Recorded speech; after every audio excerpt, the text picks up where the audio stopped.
Here we are, guys, in part 4 of this story. What if Naruto was being trained by Madara and Hashirama? Please remember to like, subscribe, and share with your friends. Now, let's begin. Naruto was training and working on his Sage Chakra and trying to learn how to control it properly. However, Naruto just couldn't get the hang of it. Every time he thought he had it, the control over the chakra would slip away and he would be forced to knock the sage energy out of him. Hashirama-sensei, just what am I doing wrong? Naruto asks for what felt to him the 100th time today. You really think that you will master something it took me years to do in a few short days? Hashirama asks. Lighten up, kid, it took me a long time to master my Mangekyo Sharingan, and by the time I had mastered it I was nearly blind. It took Izuna's sacrifice to finally get full control. Madara says. The same thing will hold true for when the time comes to master my chakra, Naruto. Kurama says.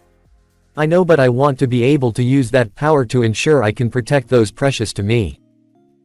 That's an admirable goal, Naruto, and I know you'll master it in time. Hashirama says. Thanks, Hashirama-sensei. Just then Naruto stands up and stretches his legs. Now to practice creation of all things. Naruto says and closes his eyes and breathes deeply, and then channels his yin and yang into his hands and envisions a small replica of the Hidden Leaf Village, and after a few seconds the model appears complete with Hokage monuments. Naruto feels the drain on his reserves, but it wasn't nearly as bad as it used to be. Then Naruto makes a hidden cloud village based on what he saw it look like in the textbooks. However, the second village drained more of his chakra as the textbook he saw it from appeared as well. Naruto felt exhausted and very low on chakra and sat down on the grass to relax for a while. Well, that had more drain on your chakra than I thought. Guess you're not as prepared with that as we guessed. Madara says. Just then Naruto collapses from chakra exhaustion. Haku was walking through a forest clearing picking flowers and herbs when she saw Naruto lying face up in the grass with charred land around him. Haku instantly recognizes him as the boy that gave Zabuza so much trouble. I would kill him right now, but I don't have any weapons on me, so I'm a little shit out of luck here.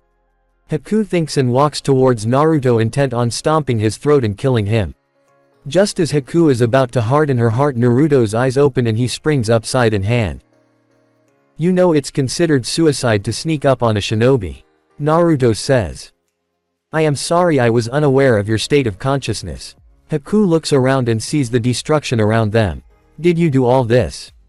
Yes, I did this so that way I can get stronger. If you did all this, you seem plenty strong to me. But I'm not strong enough to protect those precious to me. If you have someone precious to you, then you will get strong, very strong. Thank you, miss, by the way you're very pretty. Haku turns away and blushes. Well, you're not that bad looking yourself. Haku says. What are you doing out here? I am gathering healing herbs for my precious person. Want some help? Sure, I would appreciate that greatly. Naruto walks over and uses Hashirama's knowledge to help gather the plants necessary. After 10 minutes Naruto looks at the plant that Haku was picking up. I wouldn't if I were you, that one is poisonous if mixed with some of the plants we have gathered. Haku looks down at the plant she was gathering and indeed noticed that combined with several other plants would indeed result in a poisonous concoction. Whoopsie. Haku looks down in her basket and notices the amount of herbs. Well, I thinks that's enough, I thank you for your help. Haku starts to walk away when Naruto calls out. Tell Zabuza I look forward to our rematch. Haku's eyes widen in shock. How did you know? Because your chakra is the exact same as the chakra of the hunter ninja that took Zabuza's body. But what are going to do? Nothing at all, I am not going to interfere. Naruto walks away towards Tazuna's house. On the way back he runs into Hinata. Naruto-kun. Hinata says in surprise, Hinata-chan, I'm glad that I found you. Why, Naruto-kun? I need help with something that Madara-sensei and Hashirama-sensei came up with. Alright, what's your plan? Well, see, I've been having some trouble with my Sage Mode training, and Madara-sensei came up with the brilliant idea of inserting chakra rods all along my chakra network. Problem is I need to insert them directly into my chakra points, or what we have planned won't work. So what do I need to do? This might be embarrassing, but I am going to have to be in my underwear for this to work. Naruto starts blushing and turns away from Hinata. After a few seconds Hinata turns a beet red and faints. After a few seconds Hinata comes to and looks at Naruto and then gets up and says, "Alright, let's do this, though I'm not a very good medic, so I hope you know what to do." "I have a plan." Naruto makes a cross seal. Soulless shadow clone jutsu. Instantly a shadow clone with brown eyes appears next to them. "Nice work, Naruto," Hashirama says, smiling. Wood-style gigantic wood dome. Instantly a gigantic wood dome the size of an operating room. Naruto slams his hand on the ground. Summoning Jutsu Ghetto statue. Then a giant, humanoid entity with most of its body looking decayed burst out from the ground, with only its upper torso and arms visible. Its back has a number of spike-like protrusions. Then Naruto gets on the small operating table and takes off his armor and undershirts, and instantly Hinata blushes and gets a nosebleed at seeing how well-toned Naruto was. Hashirama touched the statue and out of its mouth came a bunch of chakra rods. "Hinata, if you would be so kind as to help me with these rods and just help me adjust them to the proper size to fit on each chakra point." Naruto walked out of the dome a muscle shirt with chakra rods along his chakra network. "Thanks, Hinata-chan," Naruto says, putting his armor back on. "You're welcome, Naruto-kun." Hinata smiles and the dome collapsed, and then Naruto and Hinata walk back towards Tazuna's house. When they walk back in, Sasuke looks at Naruto and Hinata. "Where the hell were you, Naruto? You didn't return last night and we got worried." "Sorry, I was practicing my creation of all things and collapsed from chakra exhaustion." "Well, even that doesn't make sense. You have near infinite chakra. How on earth did you collapse from chakra exhaustion?" "Creation of all things without full mastery takes a lot of chakra." "Why didn't you come back right away? With you know who helping you, your reserves should have returned to normal quite quickly." "I needed Hinata to perform some modifications which I was in need of to master Sage Mode." "What modification was that?" "I had to insert these all along my chakra network." Naruto pulls a chakra rod from his sleeve. "What is that?" Sasuke asks. "Chakra receiver, only the user or a Hyuga can break them, but not easily." Naruto breaks the rod into 3 smaller sections and hands Hinata, Kakashi and Sasuke one. "If you ever find yourself low on chakra, just stab this into your body anywhere and I will be able to give you chakra, no matter the distance between us." "Thanks, Naruto-kun," Hinata says, smiling. "If you want, I could put a storage seal on your wrist." "Sure." Kakashi, Hinata and Sasuke says simultaneously.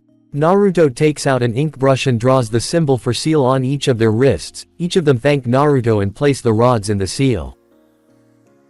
"Thank Naruto." Hinata smiles at her boyfriend. "Anyway, thanks to Hinata's Jukin treatment, I'm almost back to full strength and I'm going to teach you a few chakra control exercises and then we will find out your elemental affinities and go from there," Kakashi says.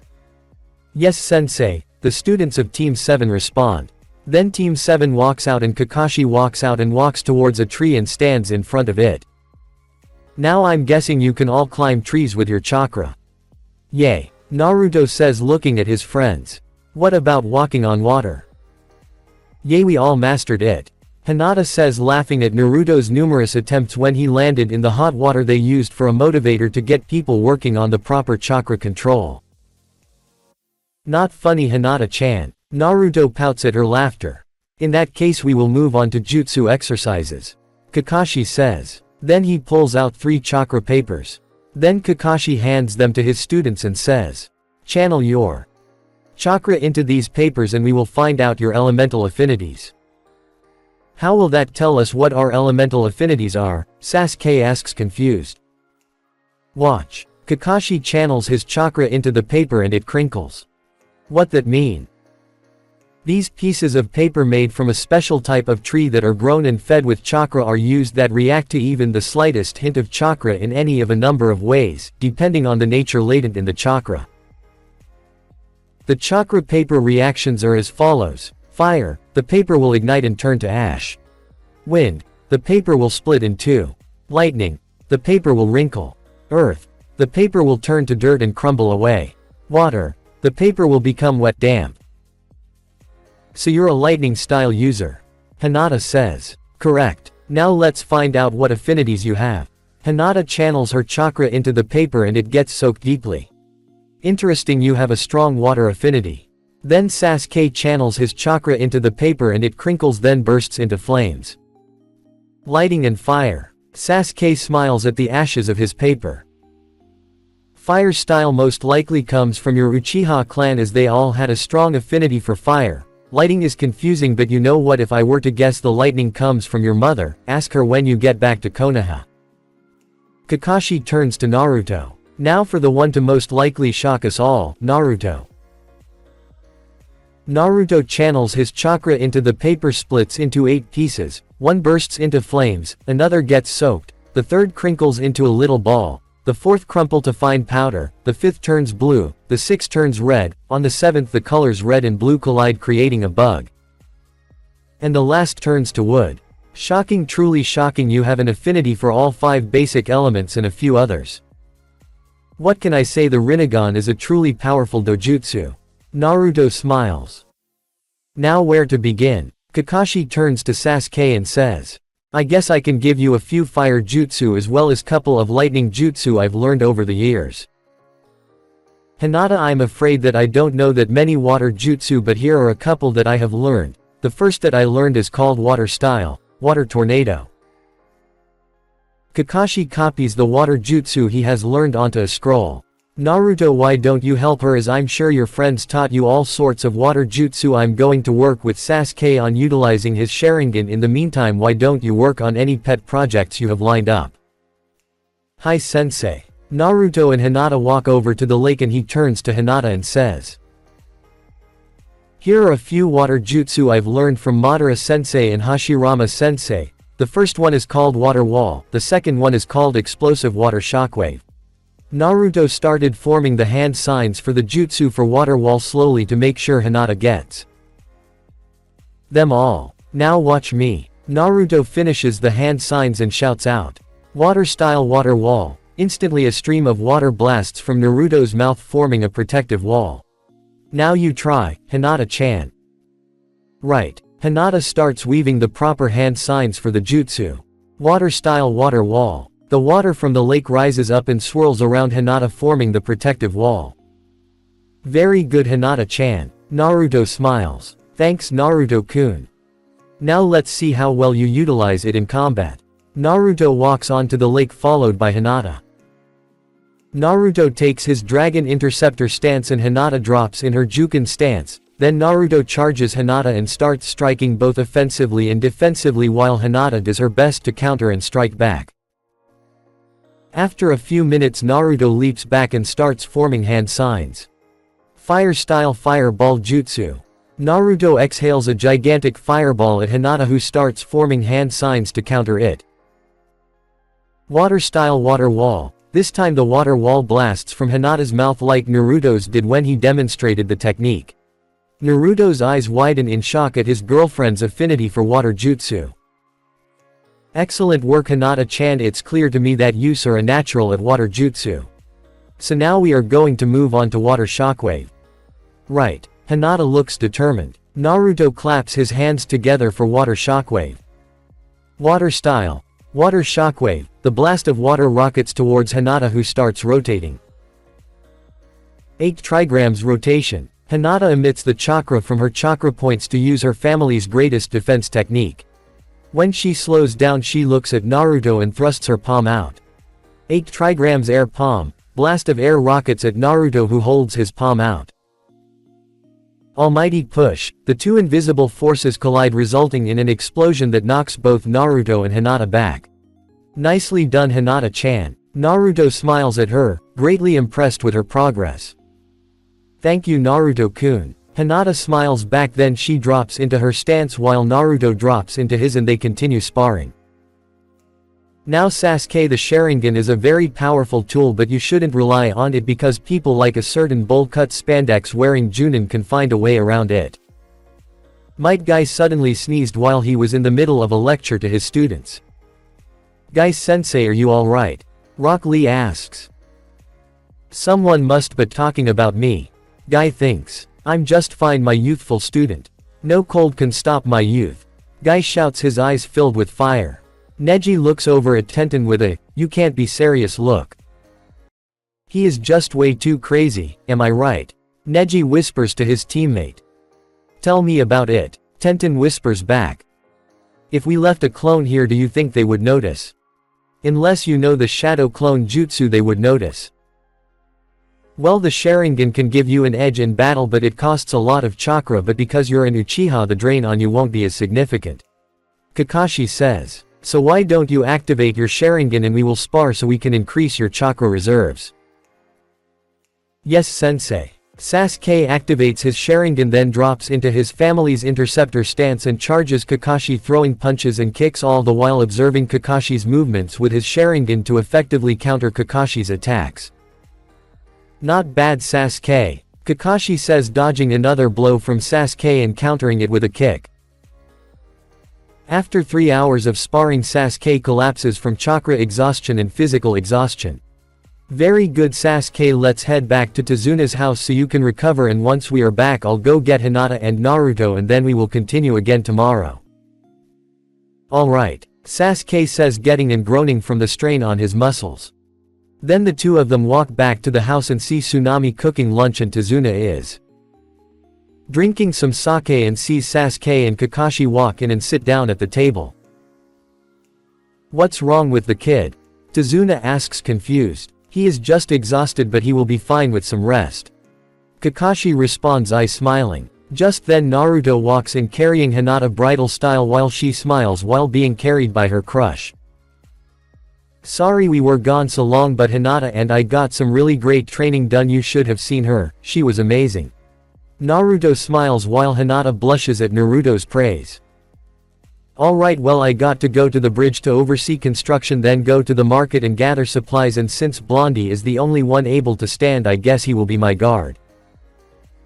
Tazuna says while he gets up, and Naruto follows him to the bridge where several workers are marching back and forth building the bridge that spanned across the ocean. After a few minutes, one of the workers walks over to Tazuna. May I have a word with you, Tazuna? The man says, what is it, Gichi? Well, after thinking about it, can I quit this bridge building? Why all of the sudden? Not you too. Tazuna, I've known you for a long time. I want to help, but if I get too involved, Gato will come after me, too. Everything will lose meaning if you die. Why don't we stop building this bridge? I can't do that. This bridge is our bridge. This is the bridge that we've been building with the people of the town in hopes that distribution and transportation will increase to this our poor land of waves, which possesses few resources. But if we die, it's already lunchtime. Let's stop for now. Tazuna starts walking off. Tazuna stops and looks back. Gichi, you don't have to come anymore. Tazuna says, then continues walking off. Naruto walks after him looking concerned. So how many have quit the project so far? Naruto asks. Gichi will make the 12th. At this rate I'll be the only one left building this bridge. Need some help? Unless you can find 12 workers for me, there isn't much you can do. Oi Kurama, Naruto says to his fuzzy tenant. What kit? Kurama asks. Do you think this one time you could allow 12 clones to have the Rinnegan so that way I can keep an eye on things as they work? You're not actually considering letting clones help this guy out, are you? Yeah, I am, and if they have the Rinnegan, if I look at the plans they will all see what they need to do. I got a better idea. Why don't you make 66 clones? 6 of them will have the Rinnegan as normal and they will divide into groups of 11 with a Rinnegan clone leading a section of the bridge construction. Great idea, Kurama. Naruto looks at Tazuna. I can get you 66. Tazuna's eyes widen in shock at the concept.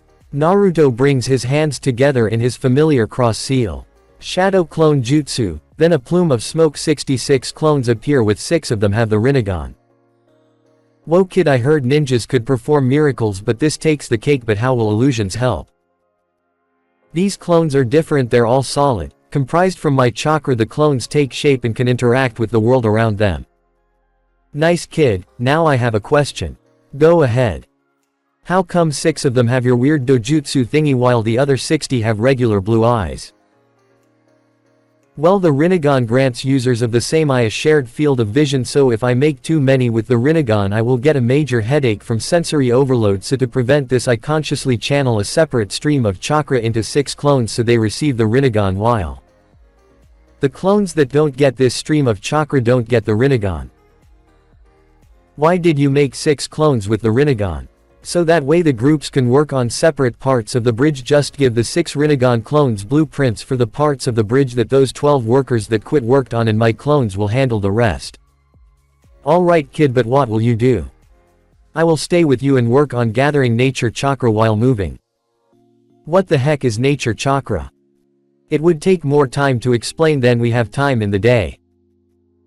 Alright. Tazuna hands the blueprints to the 6 Rinnegan clones and they each take group of 10 clones with them to work on the sections of bridge. You know something kid, you're a real godsend, you know that. Thanks to your help we will have the bridge done by the end of the week. All in a day's work. Naruto smiles. A few minutes later they arrive at the market and Naruto sees everyone with dirty rags and tattered clothing everywhere. It reminds me of how I used to live. Naruto looks around sadly. Mr. Tazuna, why are we here? I asked, told to pick up supplies for dinner. Why does everyone look like this? It's been like this ever since Gato arrived. That's why we have to finish the bridge so we can increase trade with other countries and finally get back on our feet. Tazuna and Naruto walk into a store and Naruto looks around and sees that there are so few supplies. There is barely anything here. Naruto observes sadly. Welcome Tazuna. The shopkeeper says. While Tazuna is picking up what fresh supplies he can afford, Naruto's eyes harden as he observes the destitute state of the shop. Naruto, was it? Tazuna asks. Yay. Naruto responds, I have to ask you something. Go ahead. Tazuna looks around to make sure none of Gato's men are around. I heard you have the first Hokage's wood style. If you could do us a huge favor I would appreciate it. What do you need? Can you make a farm outside of town and some of those shadow clone thingies tend to it, but make sure Gato doesn't find it. Got it. Naruto creates a shadow clone that continues to walk with Tazuna while the real Naruto walks to the outskirts of town and created a small shack with chakra rods connecting to the ground, then creates more clones too. Set up fields for the seeds, then creates a soulless shadow clone with Hashirama's soul pushed into it. I know what I need to do, Naruto. I heard everything, just stand back and behold my handwork, but I can foresee myself getting bored, so I would appreciate a shogi set and someone to play with. Hashirama says. Soulless shadow clone. A clone appears with Madara's soul pushed into it. Shogi, my favorite pastime, well second only to falconry, but you know what, not every battle between us has to be as epic as our clash at the Valley of the End. Madara sits down and plays with Hashirama. Question: how long will we be here? Hashirama asks. 2 days, that's when it should be done if you use a combination of your nature chakra with your wood style. Oh okay, we will just dispel when we're done. I guess your clones will take care of the natural needs of the plants. Yay. Naruto walks off back towards Tazuna's house and then walks back in to see his shadow clone helping Tsunami with dinner. Inari looks confused at the 2 Narutos in the room. Okay, can someone please explain why there are 2 Narutos here? Inari asks. Shadow clone jutsu. I can replicate myself into solid clones which help with training and mundane tasks that I would prefer got finished faster. Oh. Okay. Inari looks confused as it all just sounded like a ninja mumbo jumbo to him. 10 minutes later the meal was set and everyone sat down and grabbed a set of chopsticks. Ikademasu, they all say as one, then they dig into the meal. After a couple of hours Naruto walks over to where he would be sleeping. Ikademasu, they all say as one, then they dig into the meal. After a couple of hours Naruto walks over to where he would be sleeping. Naruto, you're not going to stay for dessert? Tsunami asks. No, I've been having clones dispersing all evening because they apparently know nothing about gardening and the mental strain is getting to me.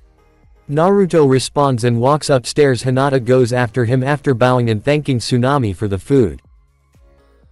Hinata sees Naruto lying down on his bed fast asleep and Hinata smiles at this, then goes to pull the bedspread over her boyfriend, then lies down next to him and falls asleep. Sasuke and Kakashi walk up and see Hinata and Naruto in the same bed together. Kakashi places his finger up to his lips and whispers to Sasuke. "Get my camera." "Where is it?" Sasuke whispers back. "In my backpack down the hall." "Right." Sasuke tiptoes down the hall and grabs Kakashi's camera and then tiptoes back and hands it to Kakashi.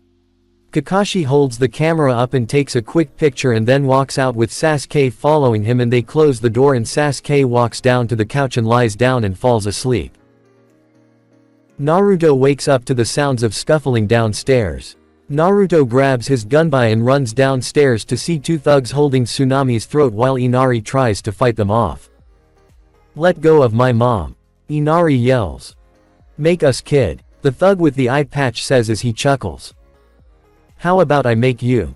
Naruto says, gunbai in his hand. "Oh, and what's a kid going to do?" the one with the ski cap mocks. "This. Gunbai wind wall." Naruto swings his gunbai, blasting the two thugs out the door, and then Naruto leaps and grabs Tsunami just before she hits the ground. "Thanks, Naruto," Tsunami says, rubbing her throat.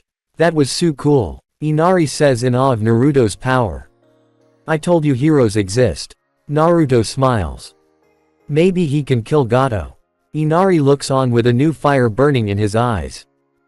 "You did well, Inari, defending your mom." Naruto smiles, then he turns to Tsunami with concern. "Where are my teammates?" "They went with your sensei to the bridge with my father. Your girlfriend wanted to let you sleep and personally I'm glad she did," Tsunami says. "Thanks, Tsunami-san, I'll leave a shadow clone with you in case more come." Naruto makes the cross seal. Shadow clone jutsu. A clone with the Rinnegan appears and Naruto runs off after his teammates to make sure they're okay. Kakashi, Hinata, Sasuke and Tazuna arrive at the bridge to see most of the workers on the ground and a thick mist covers the bridge. "On your guard, you two, this mist is chakra-laced," Kakashi says. "I knew he was still alive, he just couldn't wait for round 2. "Sorry I kept you waiting, Kakashi." A voice calls from the mist that is all too familiar to all of them. Next to Kakashi, Sasuke started trembling. "I see that boy is still trembling, how pathetic."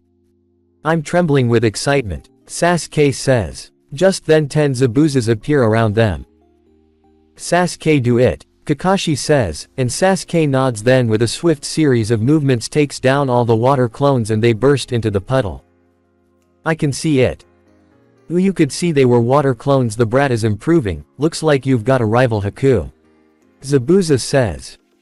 "So it seems," Haku says, looking around for Naruto and opening his sense to find the blonde shinobi. Well, so I had it right," Kakashi says. "It was all an act." "An act?" Tazuna says, confused. "With a cute little mask. Big phony." Sasuke glares. "So I guess being a tracker ninja protecting her village was just a bunch of bull," Tazuna says. "They look pretty chummy, I'd say that they've been pulling scams like that for a long time," Kakashi says, then Hinata glares at Haku, Byakugan blazing. "And hiding behind a mask, who does she think she's fooling?" "Speak for yourself, sensei." Hinata smiles. "That's it, I'm taking her out." Sasuke glares. He is quite the man. Even if a water clone has only 10% of the original person's power, he dealt them with them nicely. Haku says. "We've made the first move, now attack," Zabuza says. "Yes, Zabuza-sama." Haku steps and starts spinning and Sasuke blocks the Senbon with a kunai. He caught up with Haku's speed, impressive, Zabuza says. "Hinata, stick with Tazuna-san and don't get too far from me. Let Sasuke handle this," Kakashi says. Haku and Sasuke start spinning, clashing kunai to Senbon over and over. "I don't want to kill you, but you won't back off, right?" Haku asks. "What, are you stupid?" "As I thought, but you be able to keep up with me or my next move. And I'm already 2 steps ahead of you." 2 steps ahead.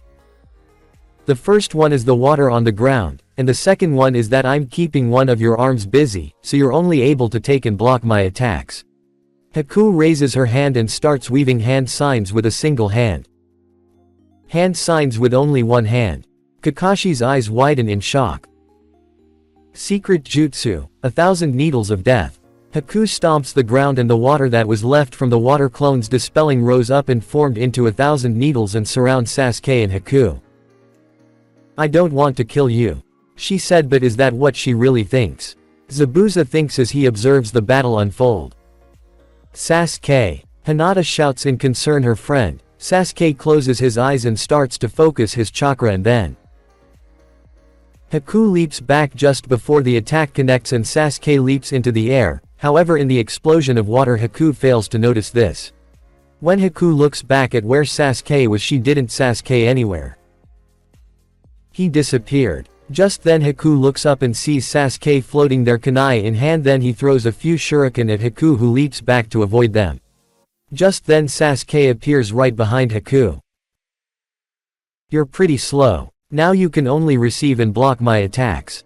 Both Haku and Sasuke move in a blur of speed and end up in an crossed arm position. Then Sasuke smirks at he throws his kunai and Haku ducks to dodge it, but only ends up walking right into Sasuke's kick, which blasts her back towards Zabuza. Haku lost in a contest of speed. Zabuza thinks in shock, then he looks at Sasuke. Looks like my speed is just a bit faster. You shouldn't underestimate my team just because they're kids. Kakashi smiles. Sasuke here is a true prodigy of the Hidden Leaf Village. Hinata here is a true Juken master, so you know the battle prowess of the Hyuga clan, and Naruto, well, he is on a whole other level than even you or I. Zabuza starts chuckling. Haku, do you understand that you're going to get defeated like this? Zabuza asks. Yes. Haku responds as her chakra pours out of her.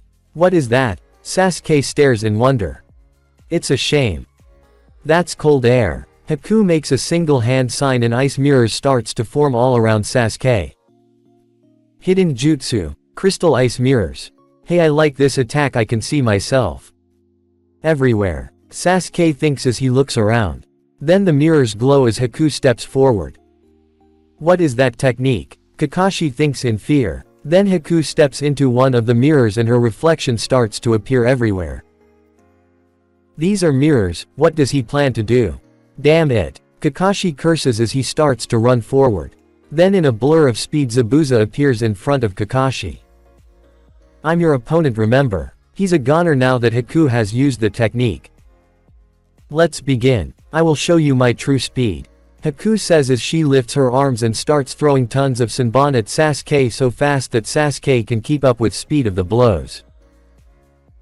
Sasuke. Kakashi shouts as more and more attacks connect and the kunai in his hand flies out of his grip and embeds itself into the ground not too far from Hinata and Tazuna. Sasuke screams in pain as more Senbon slice at his skin. Don't even think of moving, because if you do I will kill the two behind you. Zabuza says. Hinata looks at Tazuna then back at Sasuke trapped in the dome. I'm sorry Tazuna-san, but I have to leave for a few seconds.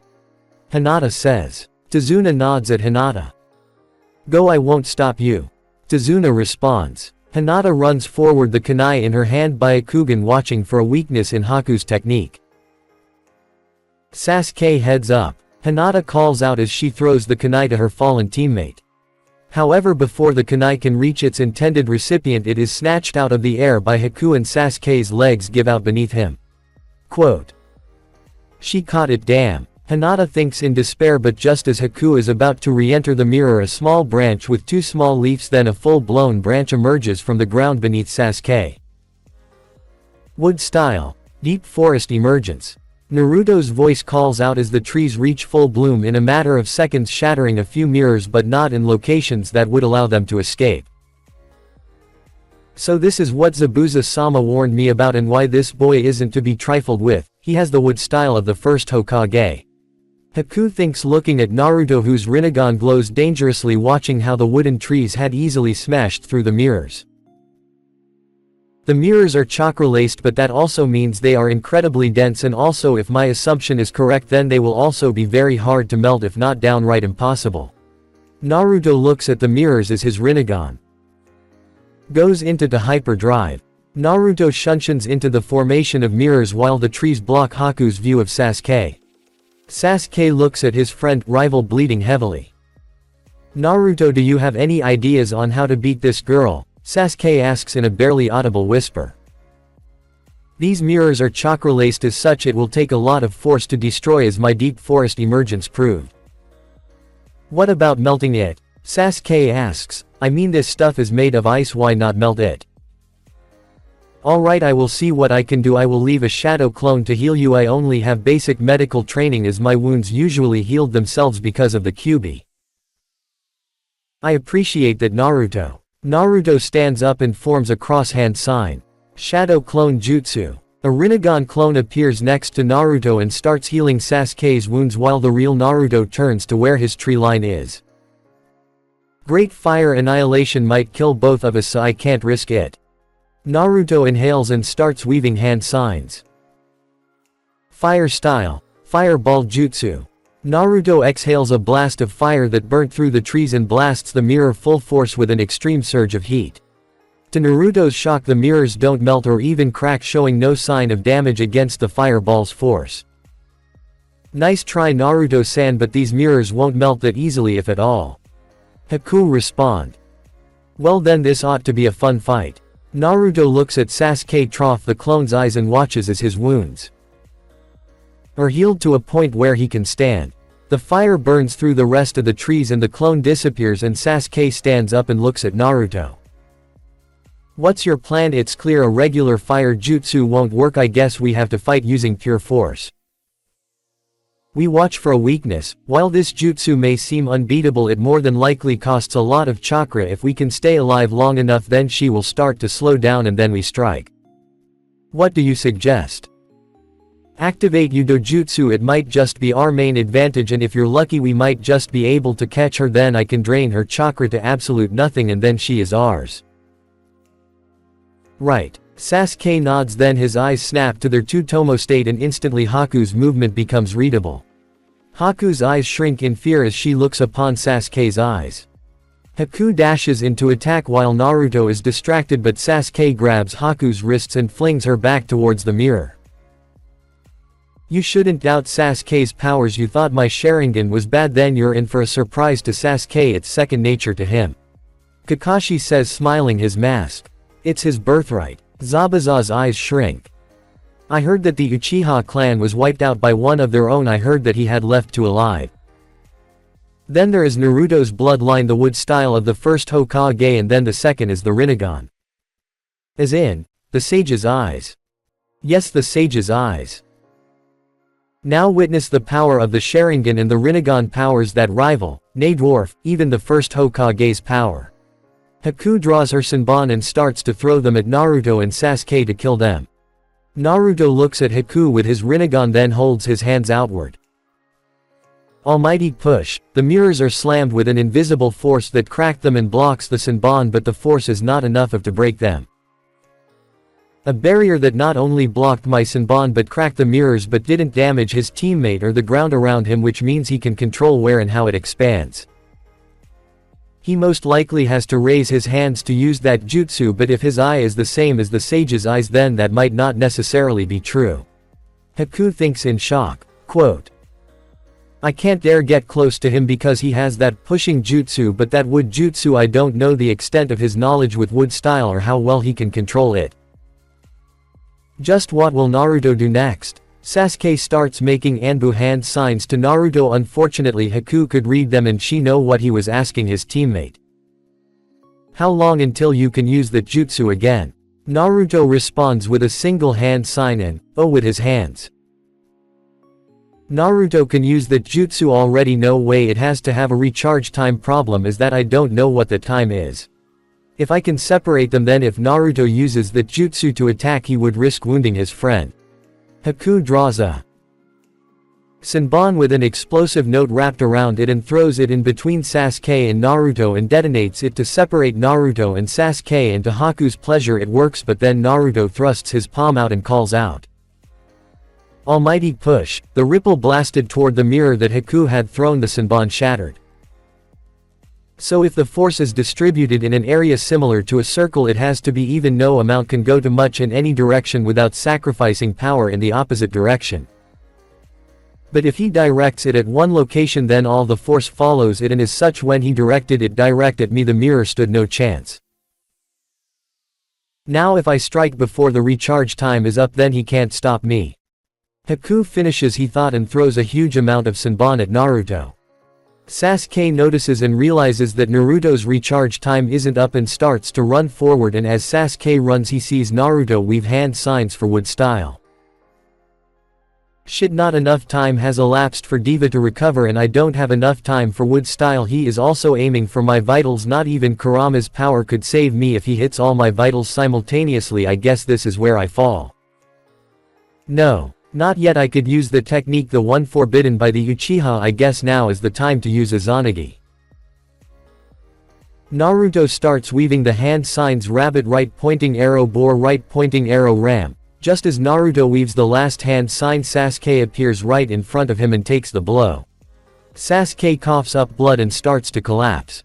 Why, Sasuke? Why sacrifice yourself for me? I could have avoided it. I don't ever want to see my precious comrades fall in front of me again, never again. Sasuke starts to collapse. I promised myself that I would stay alive to kill my brother, but now it seems that I won't make it that far. So Naruto, with my dying wish I ask you to continue with my work and avenge my clan. Because you hold Madara Uchiha's spirit in your core, then if you avenge my clan, then my ancestors can rest in peace. Sasuke says, tears forming in his eyes. I promise that I will, Sasuke. No one will stop me. Then I can rest in peace. And with that, Sasuke drops to the ground dead. Naruto looks at Sasuke and tears from in his eyes.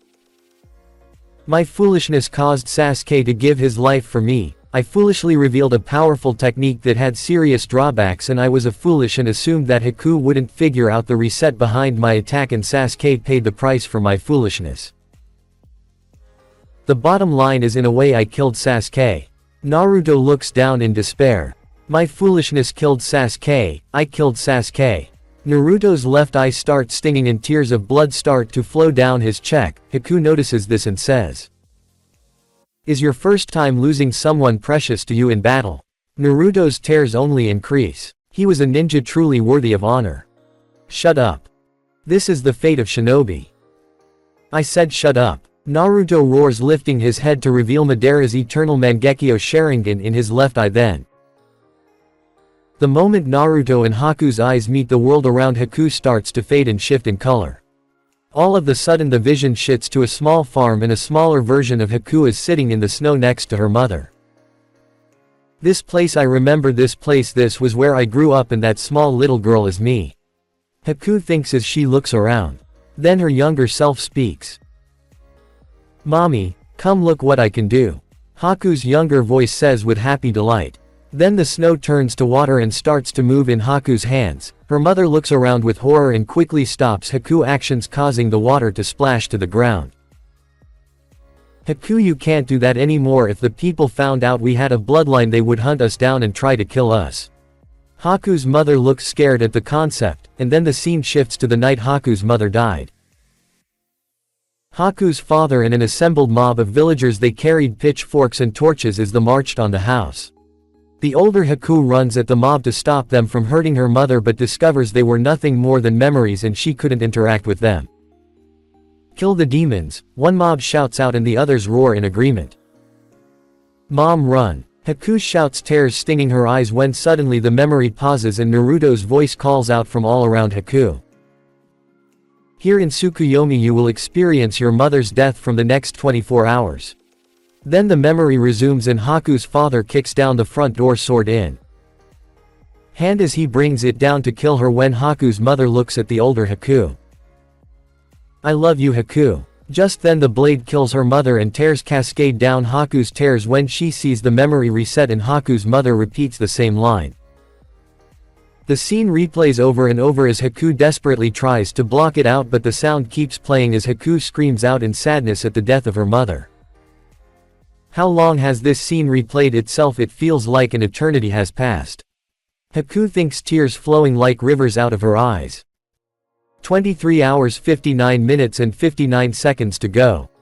Naruto's voice calls out. Only a single second has passed. Impossible. After a while the red moon starts spinning again and Haku finds herself back in the real world. The mirrors around her start cracking and shattering as the last of her chakra abandons her. Haku's vision starts to fade and Naruto walks over with his eyes still in the Mangekyo state. I am sorry it had to be like this, Haku-chan, in another time we could have been friends. Just then the last of Haku's strength leaves her and she slips into the darkness of unconsciousness. Just then Naruto hears Kakashi call out to Zabuza in the mist. Zabuza, what do you say we end this? We are both busy people. An interesting proposition. I wonder how you intend to back up strong words. Zabuza's voice responds. Just then the sound of dogs snarling and the sound of ripping flesh reaches Naruto's ears. Then the large cover of mist that had settled in starts to lift and Naruto sees Kakashi glaring at Zabuza while Zabuza is being held in place by a large pack of dogs.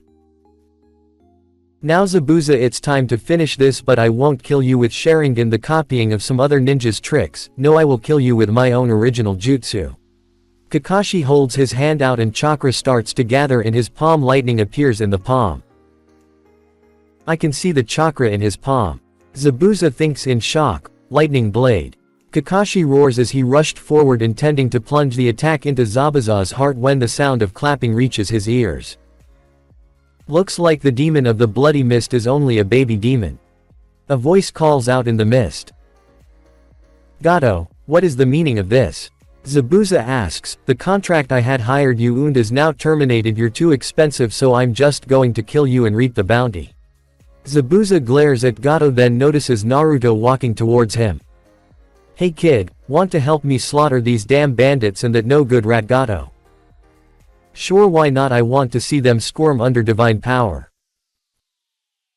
Naruto charges in his Mangekyo Sharingan, switching to his Rinnegan, and starts laying a beat down on the bandits under Gato's control.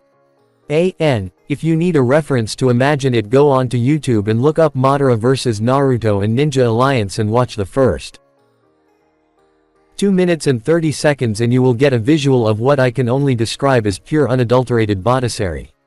Naruto grabs a bandit that tried to slice him with a sword by the throat and looks him in the eye. Do you want to dance too? Then Naruto kicks the bandit off the bridge. Eventually only Gato remains. Naruto and Zabuza close in. Naruto's wounds had already healed. Unfortunately Zabuza's arms were paralyzed due to a few lucky hits from the bandits and his fight with Kakashi. Hey Naruto, toss me a kunai would you? Zabuza says to Naruto. Alright, heads up. Naruto reaches into his pocket and pulls out a kunai and tosses it to Zabuza, who catches it in his teeth. Then Zabuza runs at Gato and Gato sees the image of a demon behind Zabuza. Zabuza, wait. Gato says pleadingly. I will triple your pay, just let me live. Disgusting. Naruto sneers at the groveling man before him. You have slaughtered innocents and killed anyone who got in your way, and now you have the audacity to beg for your life. Naruto glares at Gato. You want to kill him or should I? Zabuza asks. You get that right, he double-crossed you. Gato should die by your hand. You called me a baby demon, then you and I will meet real demons in hell. Zabuza draws the kunai clutched in his teeth across Gato's throat, and then Gato starts bleeding out as he falls off the uncompleted bridge. Just then Zabuza starts coughing up blood and he looks at Naruto. What happened to Haku? Did you kill her to get to me? No, Haku is still alive, but under a powerful genjutsu of the Mangekyo Sharingan called Tsukuyomi. Naruto, I'm going to die, could you walk me to her so I can say goodbye? Yay, sure. Naruto carries Zabuza over his shoulder and he walks over to Haku and places his hand on her forehead, channeling his chakra to break the after effects of Tsukuyomi. Haku opens her eyes and looks at Zabuza and Naruto standing over her. Zabuza-sama, Naruto-san. Haku says in surprise. Haku, I'm dying. Those bandits got a few lucky shots on me, but before I die I want you to go with the leaf with Naruto here. This last statement shocked both Naruto and Haku. They both looked at Zabuza with shock. But Zabuza-sama, I don't want to leave you. Haku starts crying. Haku, I told you I'm dying, but for the horrible things I've done I will be sent to hell. Zabuza, I am a bit confused as to why you want Haku to go with me, especially because certain black-haired Uchiha matriarch will be in a rather foul mood when she learns you killed her son. He isn't dead, Haku says. Naruto looks over at her, his eyes switching to his Mangekyo Sharingan. Haku, if you're lying to me you will feel the full sting of Tsukuyomi. Full street. Sting. Haku starts trembling. Yes, normally that genjutsu lasts for 72 hours, but I cut the time into a third to ensure you wouldn't be placed into a coma. Well, you don't need to worry, he was placed in a death-like state and will be fine in a week. Alright then. Just then Naruto hears Sasuke groan and he gets up off the ground into a sitting position. This doesn't look like heaven, cause if it was heaven I would be surrounded by the arms of my family and it would be raining tomatoes. Sasuke says. Why tomatoes? Haku asks, confused. You. Sasuke shouts out, trying to grab a kunai only to groan as his stuffed muscles protest even the slightest movement. Don't worry Sasuke, she's on our side now. Naruto says, placing his hand on his friend's shoulder. Okay, what the hell did I miss? Sasuke says, looking confused. Well, beside Gato dying, I unlocked the Mangekyo Sharingan, and going apeshit on Gato's bandit army with Zabuza, not much. What was that? Sasuke says incredulously. Going apeshit on Gato's bandit army with Zabuza. No, before that. Gato dying. No, in the middle. Sasuke shouts at his friend's carefree attitude. Oh, I unlocked the Mangekyo Sharingan. How you have to kill your best friend to unlock that? I believed that my actions had gotten you killed by the fact that Haku had found a way around my almighty push, which caused you to sacrifice yourself to save me. I can see how you made that connection, but the point is I'm alive and you have gained a new power. I have full control over the Mangekyo Sharingan in my left eye, as such I only have Tsukuyomi. I have a feeling they will be unlocked with time. Just then a group of villagers from the Land of Waves come with weapons. When they see all the bandits are dead and Gato is nowhere to be seen. Did we arrive too late, Naruto-ni-san? Inari asks. Yea, unfortunately, but you were brave to gather the villagers to help your grandpa fight off Gato's tyranny. So it's over? One villager asks. Gato is dead, another asks. Yes, Naruto says. The entire crowd drops their weapons and starts crying tears of happiness that their long nightmare is finally over. Just then Zabuza drops to the ground coughing up blood. Zabuza-sama. Haku cries out as she runs to her father figure. Don't worry about me, my daughter. Zabuza smiles, then he turns to Naruto, a serious look on his face. Naruto, make sure you protect my Haku, cause if you don't I will haunt you for the rest of your life. Naruto smiles at Zabuza and turns to Haku. I promise I will, but unfortunately unless Hinata-chan is willing to share, then the closest Haku and I will ever get as friends. Naruto says with a stoic look on his face. Instantly Hinata and Haku blush a deep red as Hinata's innermost secret that she had hidden from everyone but Naruto was about to be revealed. She was bisexual, and while she loved Naruto dearly she couldn't deny what was in her heart. How could you get away with that? Haku asks. The Clan Restoration Act. The what? Sasuke asks in confusion. Basically it states that if a clan is in danger of dying out, the last surviving male member of the clan can take multiple wives, but only if that clan has a bloodline. Kakashi's eyes widen at the prospect of what Naruto had said, and Sasuke instantly gets a small nosebleed at the concept as what Naruto had said applied to him, as he was the last loyal Uchiha. Praise the Ika gods. Kakashi thinks. Jiraiya sneezed and rubbed his nose. Why do I have the strange urge to thank my godson and bow to him? Well, Hinata-san, are you willing to share Naruto? Haku asks. Hinata blushes again, and after a few minutes Hinata takes a deep breath and looks at Haku. Yes, I am. Instantly Kakashi collapses with a major nosebleed and Zabuza looks at his daughter, then at Naruto. Well, Naruto, since Hinata is willing to share, then by my right as Haku's last living guardian I give you my blessing, just make sure to treat her right. Zabuza says, and with that he drops to the ground and draws his last breath. Zabuza-sama. Haku drops to her knees as she mourns the passing of her surrogate father. It's okay, Haku-chan, let it out. Hinata says, walking over to her new friend and hugs her, and Naruto walks over to both of them and sits next to them. Do you want to bury him here in Wave Country or would you prefer somewhere else? Naruto asks. TSB, B, BU, Rai. Him, H, he, re. Haku says, crying into Hinata's chest. Okay Haku-chan. Naruto picks up his body and Hinata grabs the Kubikiribocho and carries them up to a nearby hill, and Naruto slams his hands together and forms a wooden coffin. Naruto lays Zabuza in it, then uses earth style to dig a hole, and they placed Zabuza's coffin in it.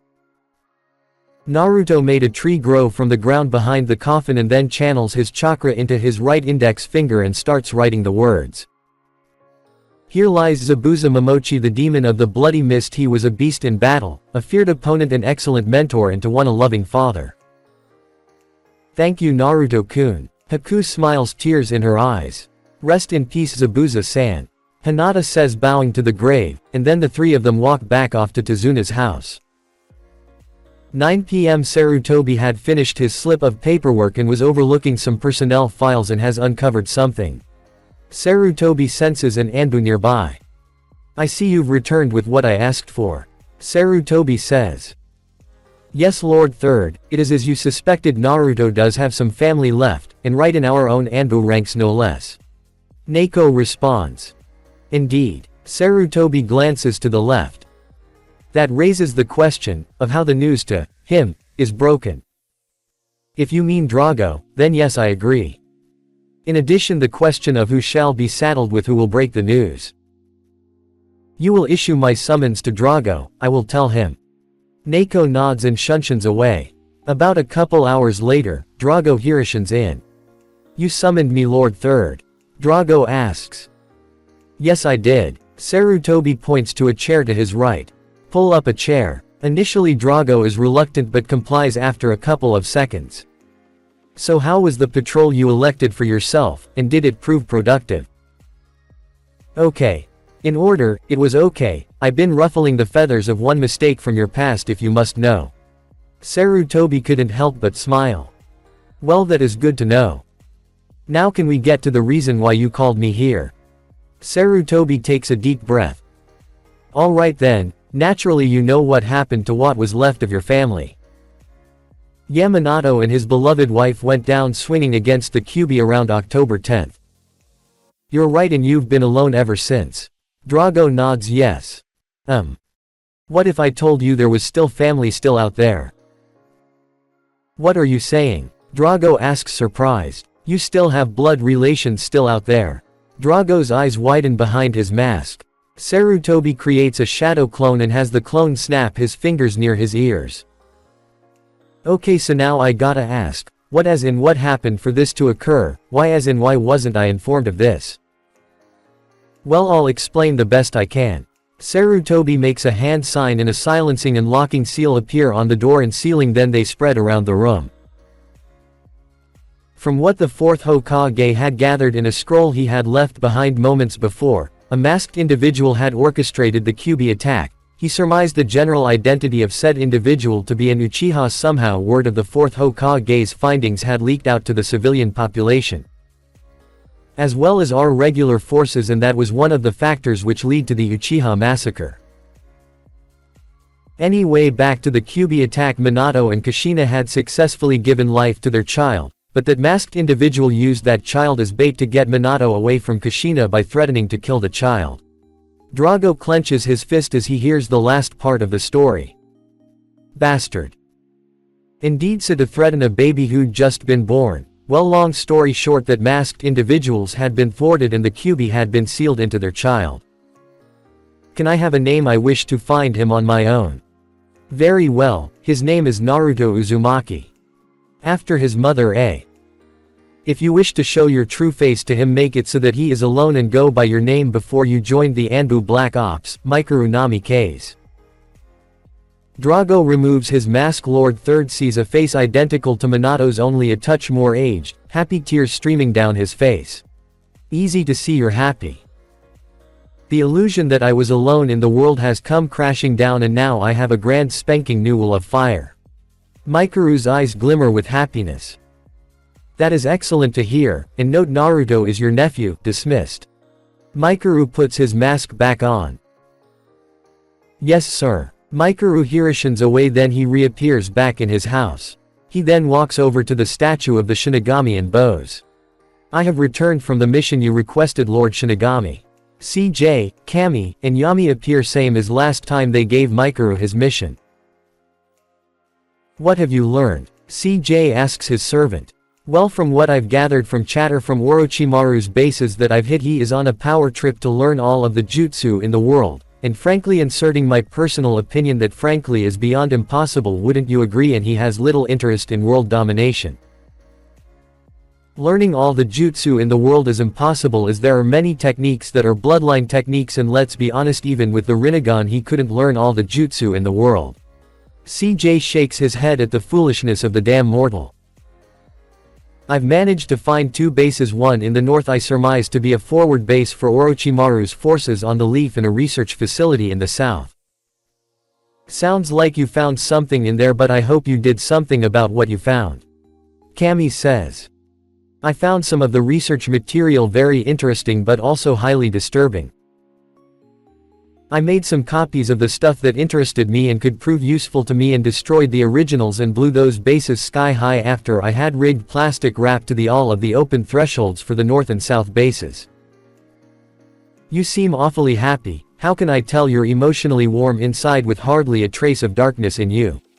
Yami says, looking at Mikuru.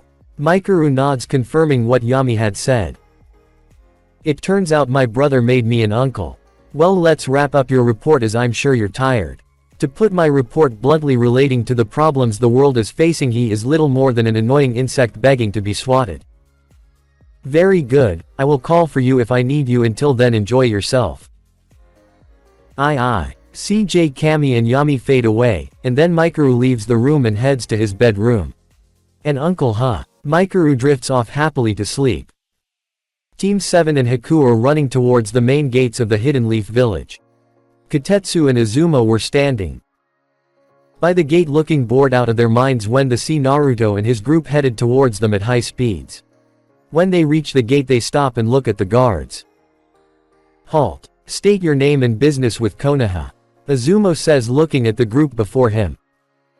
Kakashi Hatake and Team 7 returning from our C-rank mission in Wave Country with a shinobi who wishes to join Konoha's ranks. Kakashi says. Okay, then better head to the Hokage's office. Team 7 walks off to the Hokage's office, and on the way Haku notices the glares that seem to follow them, and she begins to worry if coming here was a mistake. Don't worry Haku-chan, they are glaring at me, not you. Naruto says, looking down sadly. Why are they glaring at you? Haku asks. I will tell you later. Naruto says. Then the group of 5 walk into the Hokage's office. Sarutobi looks up at the group of shinobi. Ah, Naruto, I see you and your team have returned. Yes, we have Hokage Jiji-sama. Who is this? This is Haku Yuki, who was an apprentice to the late Zabuza Momochi. Why did you bring her here? She wishes to become a shinobi of the Hidden Leaf Village. Very well, but unfortunately I can't sign her up because she is a missing nin. Actually Hokage-sama, I was never registered as a shinobi of the Hidden Mist. Haku says. What skills do you possess? I hold the ice-style Kekkei Genkai and am very good at identifying weak points in the human body and place people in a death-like state for later interrogation.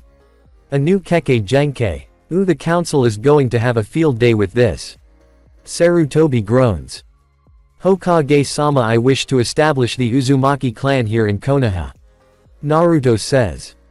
Alright Naruto, however we will have to gather the council. Since I'm a shinobi of the Hidden Leaf Village, doesn't that mean that only the shinobi council can be involved? Yay, I guess it does. Sarutobi smiles. Anbu. Instantly 2 Anbu appear next to Sarutobi. Yes, Lord Hokage. The first Anbu asks. Gather the members of the Shinobi Council and tell them to report to the council chambers in 20 minutes. Yes, Lord Hokage. The Anbu respond simultaneously. Naruto, if you would follow me, then when the council arrives we will get started. Yes, Lord Hokage. Naruto and Sarutobi walk off towards the council chambers. After 20 minutes the clan heads file in one by one. Lord Hokage, why have you called us here? Sume asks, because a new clan wishes to establish itself in here in Konoha. Which clan, Lord Hokage? Makoto asks. The Uzumaki clan. Instantly Hiyashi's eyes widen in shock as he looks at Naruto. Why does Naruto wish to establish his own clan? Shibi asks. Because I feel that my family should have representation in the village they helped to create. What do you mean helped to create? Shikaku asks, what do you know about the first Hokage? Naruto asks, well, he was the head of the Senju clan. Yes, but what do you know who his wife was? Naruto says, smirking. Who was she? Mito Uzumaki, daughter of the Uzumaki clan leader. See, during the era of the clan wars the Senju clan and the Uzumaki clan formed an alliance to fight the Uchiha clan. Hashirama Senju married Mito Uzumaki to seal the deal. Also, if you look on your jackets you will see the Uzumaki clan symbol, it's also on your headbands. The gathered Junin look at their flag jackets and see a red swirl. So that's the Uzumaki clan symbol. Inoichi asks. Yes, now can we get to the business at hand please? Right. Sarutobi says, all those in favor of allowing Naruto to form the Uzumaki clan. Hang on, does he have a bloodline? Makoto asks, even though the answer was obvious to everyone. Yes, I do. Naruto slams his hands together. Wood style. Deep forest emergence, trees start springing up in the middle of the room. Naruto also pointed to his eyes. The Rinnegan is a dojutsu that is far more powerful than the Sharingan. Can it be passed down? Choza asks. Yes, it can. Well, in my case it can, but not without certain DNA requirements which I have. Alright then. All in favor of allowing Naruto to form the Uzumaki clan say aye. Aye. Hiyashi says, aye. Choza says, aye. Shikaku says, aye. Inoichi says, aye. Makoto says, aye. Sume says. Just as Sarutobi raises his hand to say aye, the door bursts open revealing the very pissed off civilian council. Sarutobi. Mebuki screeches, much everyone's displeasure. What? Sarutobi asks, looking exasperated. We have been looking all over for you, and we have been looking for you, and when we talk to your secretary she tells you were in a COUCNIL meeting that we weren't informed about. What is the meaning this? I am in a meeting with the clan heads with Shinobi business that doesn't concern you or the rest of the civilian council. Now kindly leave so we can continue. Hokage-sama, what were you talking about? Kaharu asks. The introduction and revival of the Uzumaki clan. There is no way that brat is from a clan. Mebuki shouts. Anbu escort them out of the building. The Anbu draw kunai and swords and ushers the council out of the room. Now back to business. As head of the Sarutobi clan and Hokage, I hereby allow Naruto Uzumaki to become the new clan head of the Uzumaki clan. Sarutobi looks at everyone. This meeting adjourned. Naruto starts to walk towards the door when Sarutobi grabs his shoulders and says, Naruto, even though you're establishing the Uzumaki clan, we can place you in your dad's old compound, which was built to house the three of you plus any surviving members of the Uzumaki clan that escaped Uzushiogeku's destruction. However, it's not that big, but I'm sure that you could expand it using your wood style. Thank you, Lord Hokage. Naruto bows. Follow me. Naruto and Sarutobi walk off toward where an old compound stood abandoned as if it hadn't been used in years. Naruto, just bite your thumb and wipe the blood on the seal on the gate. Naruto bites his thumb and wipes the blood on the seal, and the gate glows and creaks open to reveal a mid-sized compound that Naruto looked around and saw all the seals around the compound protecting it from intruders. Wow, my pops was a very talented seal master. Actually, your mother did most of this. The Uzumaki clan was known for its sealing prowess. Naruto walks forward followed by Sarutobi.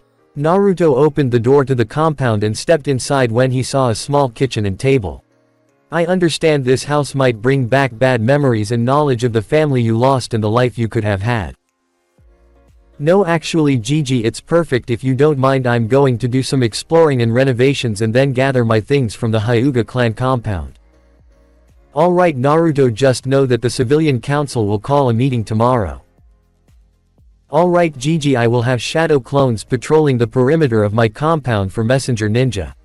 Sarutobi leaves and Naruto walks around the house and walks into a small room painted blue with a picture of Minato and Kushina on the wall and a small crib with a nine-tailed fox plushie in it. Naruto starts crying as he looks upon the room that his parents had built and decorated that Naruto would never live in.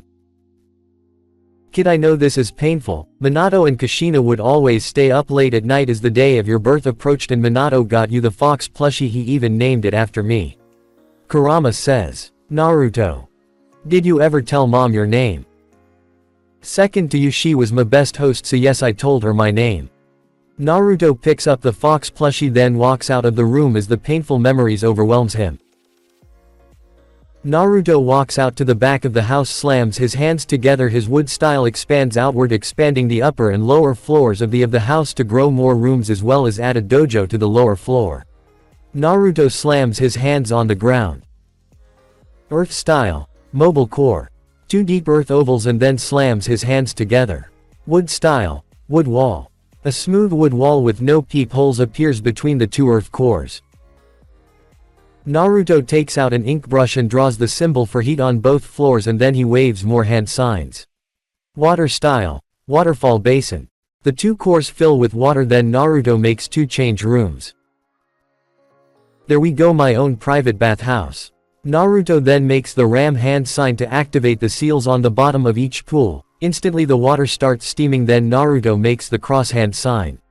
Shadow clone jutsu. 900 shadow clones appear around the compound. Alright, start cleaning up around the house, then go out and buy furniture. Yes sir, the clones respond. Naruto walks off towards the Hyuga compound, hands in his pockets, whistling a happy tune when Naruto senses a high chakra level, which is doing its best to suppress itself, following him.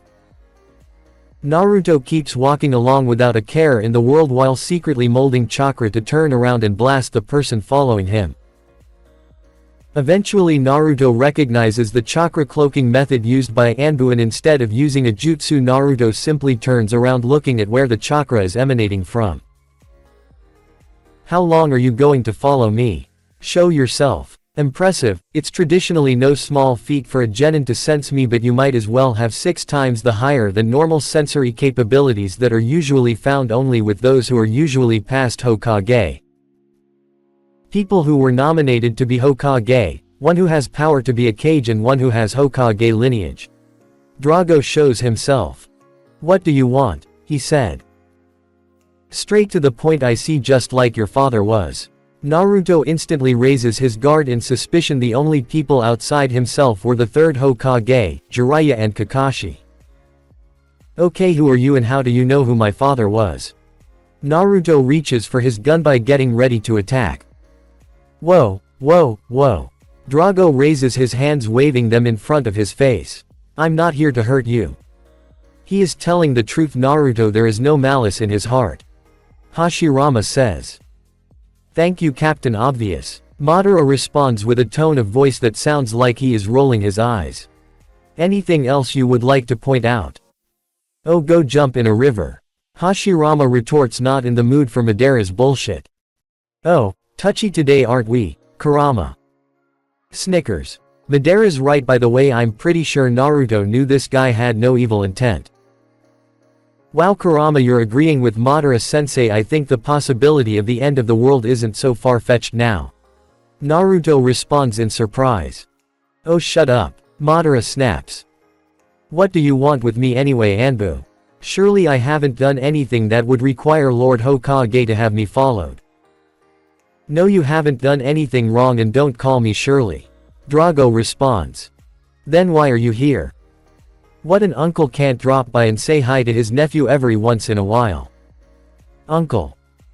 Yes, you see, my name can't be disclosed, but I'm your father's brother and I just wanted to see how his son has grown up. If you're my uncle, then where were you these last few years? I was on border patrol for a few years when I was kidnapped while I slept. They did all sorts of experiments on me that I dare not speak, for it would bring up old memories that I would like to keep buried. Drago says. Oh, that reminds me, I got something for you. He reaches for a Hirishin kunai and hands it to Naruto. Naruto's eyes widen in shock as he recognizes the kunai from his father's house. "You know that jutsu?" he asks, accepting. "Yes, I do. Your father and I spent many years practicing it together. When I mastered it, I quickly rose through the ranks of the Anbu, and that was the last I saw of my Ototo. If you ever need help, use it to call and I'll be there," Drago says, pumping some chakra into the seal on the kunai as he Hirishins away.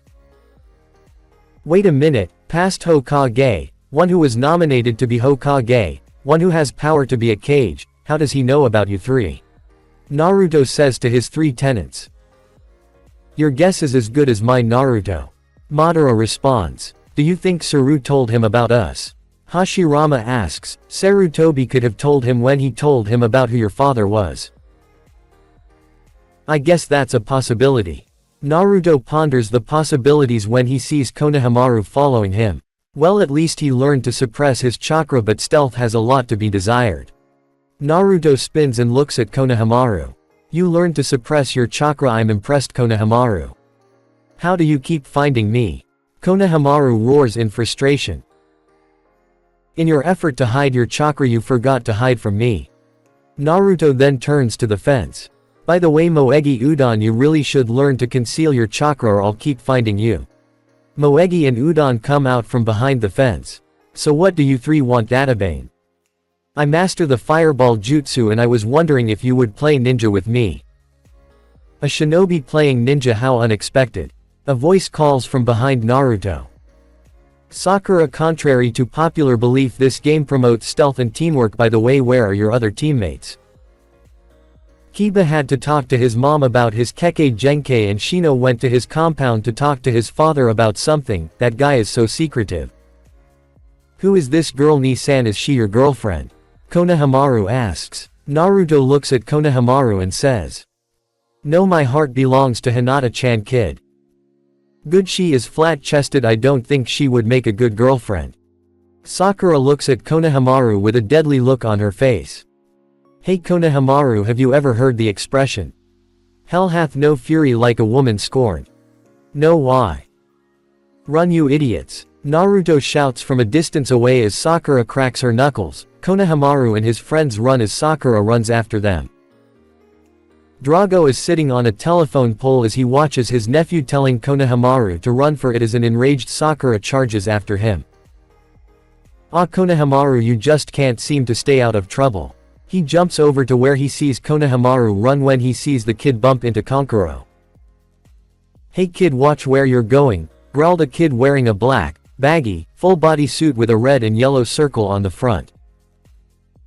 He also wears a black hood which covered his head completely, and had cat-like ears and his forehead protector on his forehead. The boy grabs Konohamaru by the shirt and lifts him in the air. "Kids like you should learn respect for your elders. Stop it. We're going to get scolded later."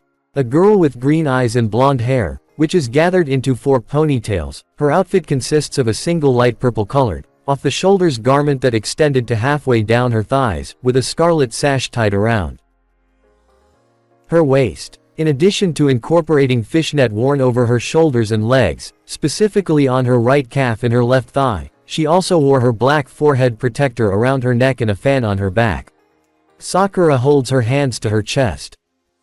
"I'm sorry, I was joking around, which spooked him, so he ran into you," Sakura says, apologizing. "Just who are these people?" "Let go of Konohamaru or you will die, Databane." Kankuro notices their headbands. "These guys are genins of Konoha." Kankuro thinks to himself. "But I want to play around before some noisy people come." "I wouldn't do that if I were you." A voice calls out from the fence nearby, and all 7 of them turn to see Drago standing there twirling a kunai in his hand. "Oh yay, and why not? I'll give you 5 superb reasons." 1. Drago drops his pinky finger. "The child you have your hands on is the grandson of the 3rd Hokage." 2. He drops his ring finger. "You two are diplomats of the Sand Village, and being the children of the 4th Kage, you've been exposed to politics." 3.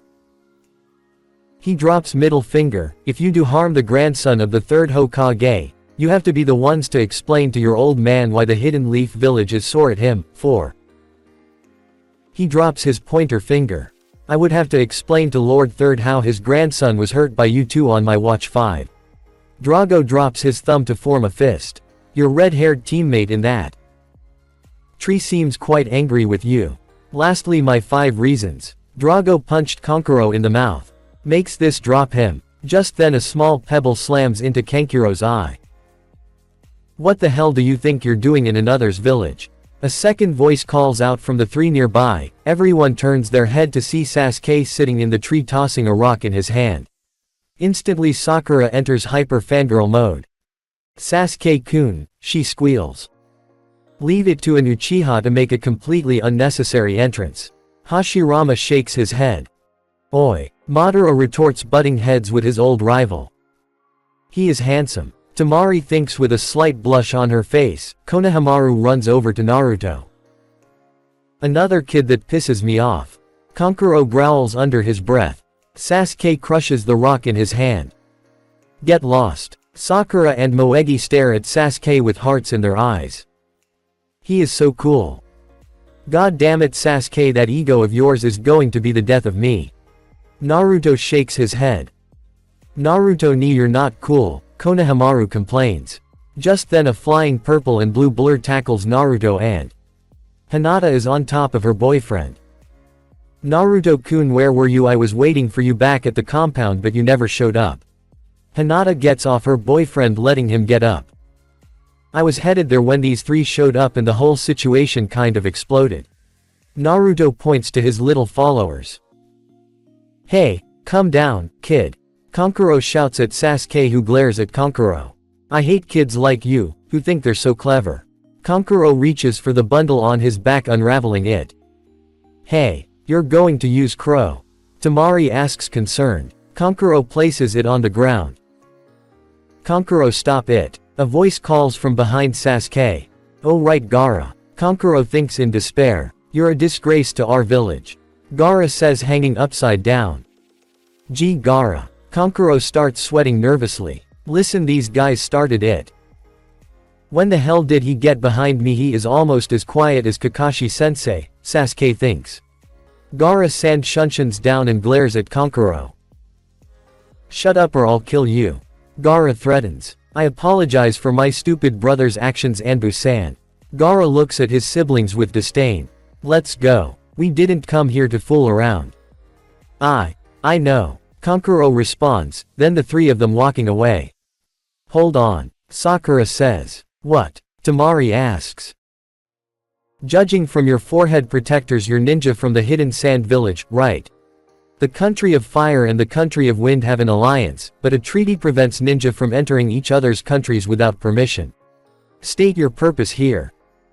Oy vey. That girl is going to get herself killed demanding information of ninja who are clearly more powerful than she is. Hashirama says. We are here for the Chunin exams. Temari says as she holds up a traffic pass. As you guessed, we're genins of the Hidden Sand Village from Wind Country. Chunin exams. Madara says, questioning Hashirama. Your guess is as good as mine on this one, Madara. I don't remember setting that up. Must have been something set up during the Third Great Ninja War. Hashirama responds. It was set up in the place of war because the Shinobi nations got tired of the endless conflict. Naruto tells 2 of his 3 tenants. Ah, the Chunin exams, good times, good times. Kurama says. I remember Shinigami-sama, before he was Shinigami-sama, knocking out Fugaku Uchiha with one attack. I think it was called the Kyoben, Kyorin, Kaioken, that was it. Kyo what? Madara asks. The what? Moegi asks. You can raise from Genin to Chunin if you pass. Konohamaru says. I hope I can participate. Naruto says. Just then Sasuke jumps down and says. Oi you. What's your name? Sasuke says and Temari turns around. Me. Temari blushes a bit. No, the one with the gourd on his back. My name is Gaara of the desert. Gaara says. What is your name? Sasuke Uchiha. Gaara looks at Naruto. What is your name? Naruto looks at Gaara. Naruto Uzumaki, the sage of the 6 paths reborn. Naruto says. Perhaps one of you could prove my existence. Gaara says, then leaps off with his siblings. Naruto turns to Drago and says, "Thanks for your help, but you didn't need to, I could have handled them." "Just doing my job, Naruto, in addition to aiding you in concealing your vast arsenal of tricks, and in time you'll see my true face," Drago says as he hirashins away. "Who is that Naruto and how did he know your name?" Sasuke asks. "He is my uncle, and as for what his name was, I have no idea. He is an Anbu after all." Just then a small pug-like dog with brow fur and dark brown snout, and he wears a blue vest with the Hino Hino Moheji seal and a Konoha forehead protector and a bandage, appears next to Naruto and his gang. "Yo," the dog says. "Who are you?" Sasuke asks. "My name is Pakun, I'm one of Kakashi's summons and I got a message for the three of you." Pakun responds looking at Sasuke, Hinata and Naruto. "What is it?" Naruto asks. He says to meet him at Training Ground 8 for a special assignment. "Thank you, Pakun-san." Hinata bows, then Pakun disappears in a poof of smoke.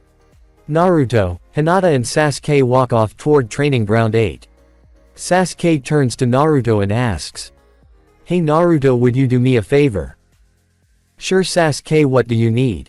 Naruto responds, "Could you teach me Great Fire Annihilation?" "What do you think, Madara-sensei?" "Sure, why not, it fills my heart with joy to know an Uchiha wishes to follow in my footsteps." Madara responds. "Sure Sasuke, I will teach it to you, but if I were you I would keep it as an ace in the hole, as if you start using it all willy-nilly people would think you're trying to become the next Madara Uchiha, and believe me when I say that's not a good thing. Sure, the name holds power, but you can't just go running around shouting, 'I'm Madara Uchiha, fight me if you have the balls,' or something like that." A certain orange-masked jerk that we all hate sneezed and thought, "Who the hell is talking about me? Toby is something wrong." A two-face plant man asked his partner. "It's nothing, continue looking for any sign of the Biju." Toby responds. "Yes Toby." Zetsu responds. Team 7 reached Training Ground 8 and Naruto turned to his friend. "Alright Sasuke, pay attention cause I only want to do this once." "Right." Sasuke nods. Naruto looks over the lake of the training ground and then makes the horse hand sign. Fire style. Great Fire Annihilation. Naruto exhales a gigantic blast of fire. Wow, Madara's legendary jutsu is even better up close. "Were you paying attention Sasuke? I told you I don't want to do this twice." "Yeah, I was paying attention. How much chakra did you mold for the technique?" "This is an A-rank jutsu, so like I said, used it wisely." Sasuke nods and makes the horse hand sign. Sasuke starts molding the chakra necessary for the technique. Fire style. Great Fire Annihilation. Sasuke exhales, trying to blast fire in the proportion he saw. Unfortunately, the chakra blew up in his face and sent him flying backward. Sasuke gets up and groans. "Ow." Sasuke growls, trying to get back up to retry the jutsu. Sasuke looks at Naruto and remembers when his father taught him the fireball jutsu. Sasuke starts weaving the hand sign to blast the fire again. Fire style. Great Fire Annihilation. Sasuke again tries to use the jutsu only for it to blow up in his face once more. "Sasuke, if you keep this up you're just going to blast yourself into a coma. Try molding the chakra, then envision yourself unleashing a hidden dragon within."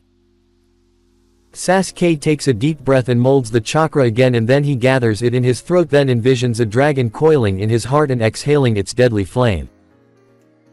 Fire style. Great Fire Annihilation. This time the great flame blasts from Sasuke's mouth, blasting over the lake, unleashing the great power of the flame in Sasuke's soul.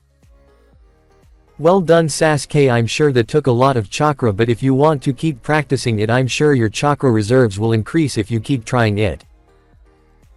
"Right." Sasuke nods and starts weaving the hand sign.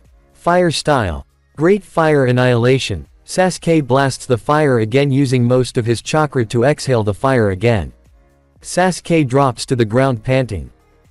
"So with your chakra levels you're good for 2 Great Fire Annihilations, or you will collapse from chakra exhaustion."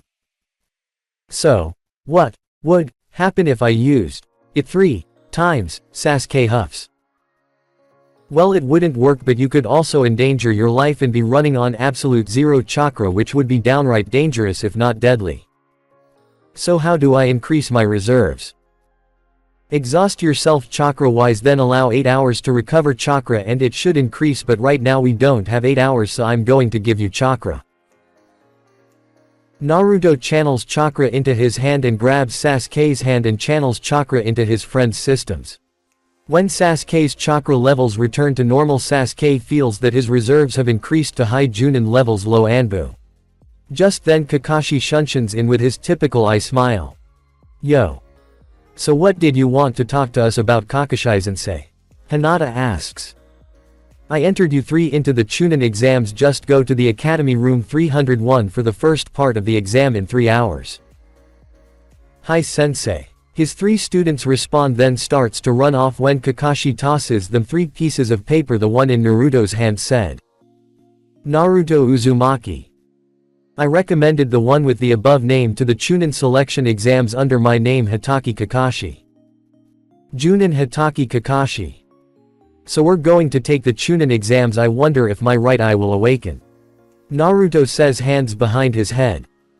So what jutsu of that eye did you awaken, Naruto? Sasuke asks. Tsukuyomi. Sasuke's eyes widen in shock. What are the other jutsu?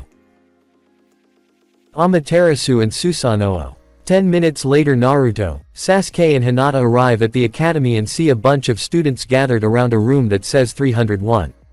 Naruto looks at his teammates with a, really, look on his face.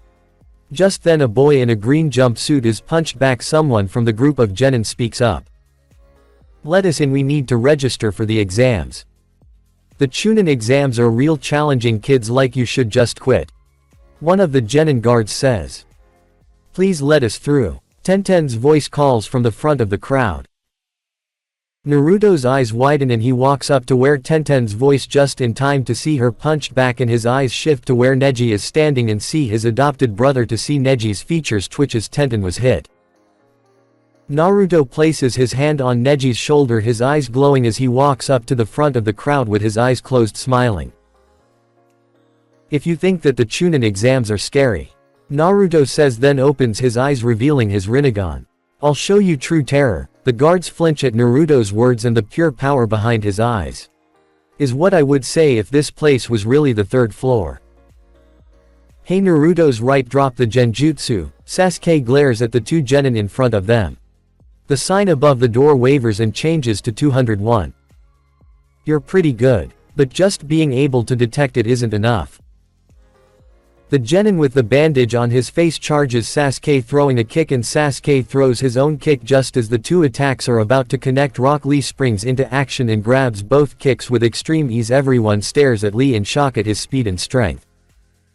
Well, he's fast, Hinata thinks. He isn't the same kid that just got punched a few minutes ago. He stopped my kick. What's that chakra in his arm? Sasuke thinks. Everyone walks off after hearing that the room was fake, but Neji and Tenten walk up to Rock Lee.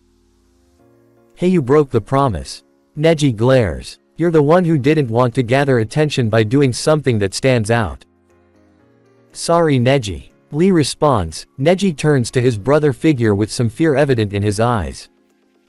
Anyway, Naruto, could you sound any more like Madara Uchiha?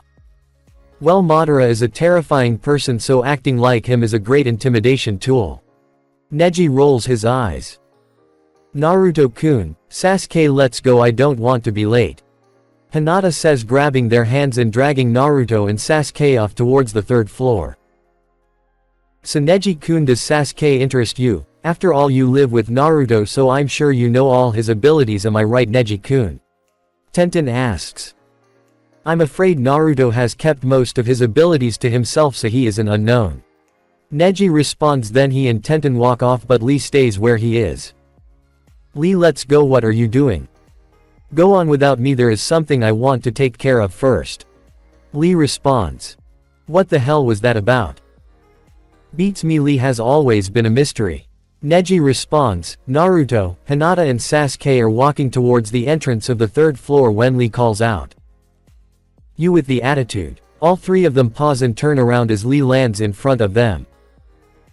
Me, Sasuke points to himself.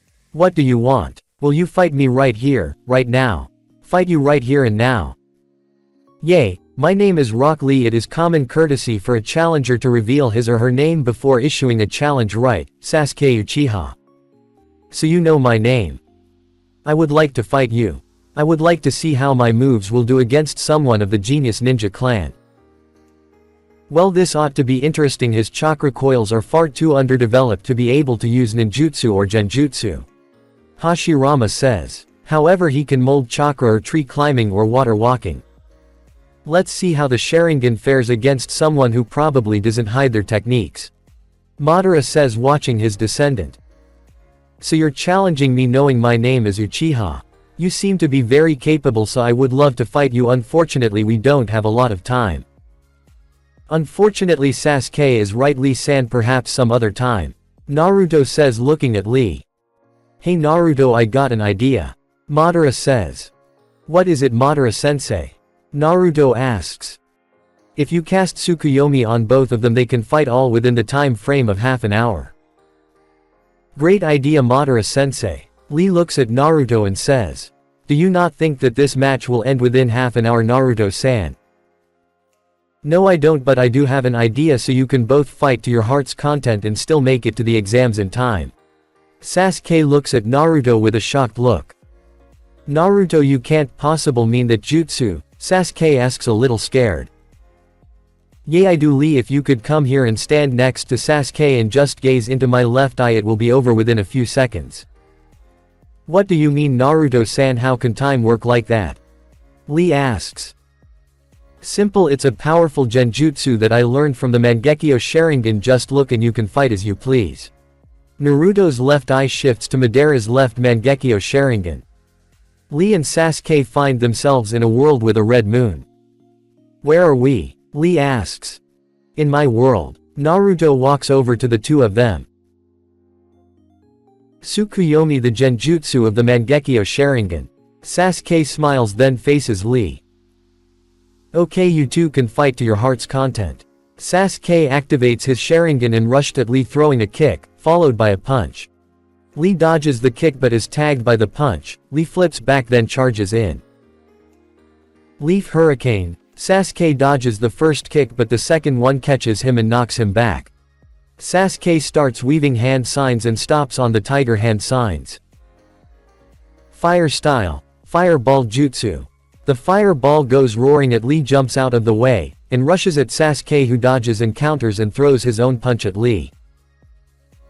Lee jumps back and Sasuke starts weaving hand signs, stopping on horse. Fire Style. Great Fire Annihilation. The stream of fire blasts from Sasuke's mouth when suddenly the world around pauses and Naruto glares at Sasuke. How many times have I told you not to use that jutsu all willy-nilly? Naruto says, glaring. No one but the three of us can see me using it. Sasuke counters.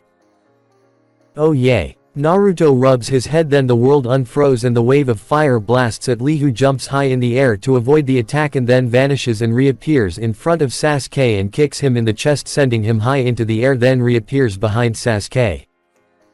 Dancing Leaf Shadow. Sasuke observes. Very good, Sasuke, but just because you can analyze and predict my attack doesn't mean anything if your body can't keep up.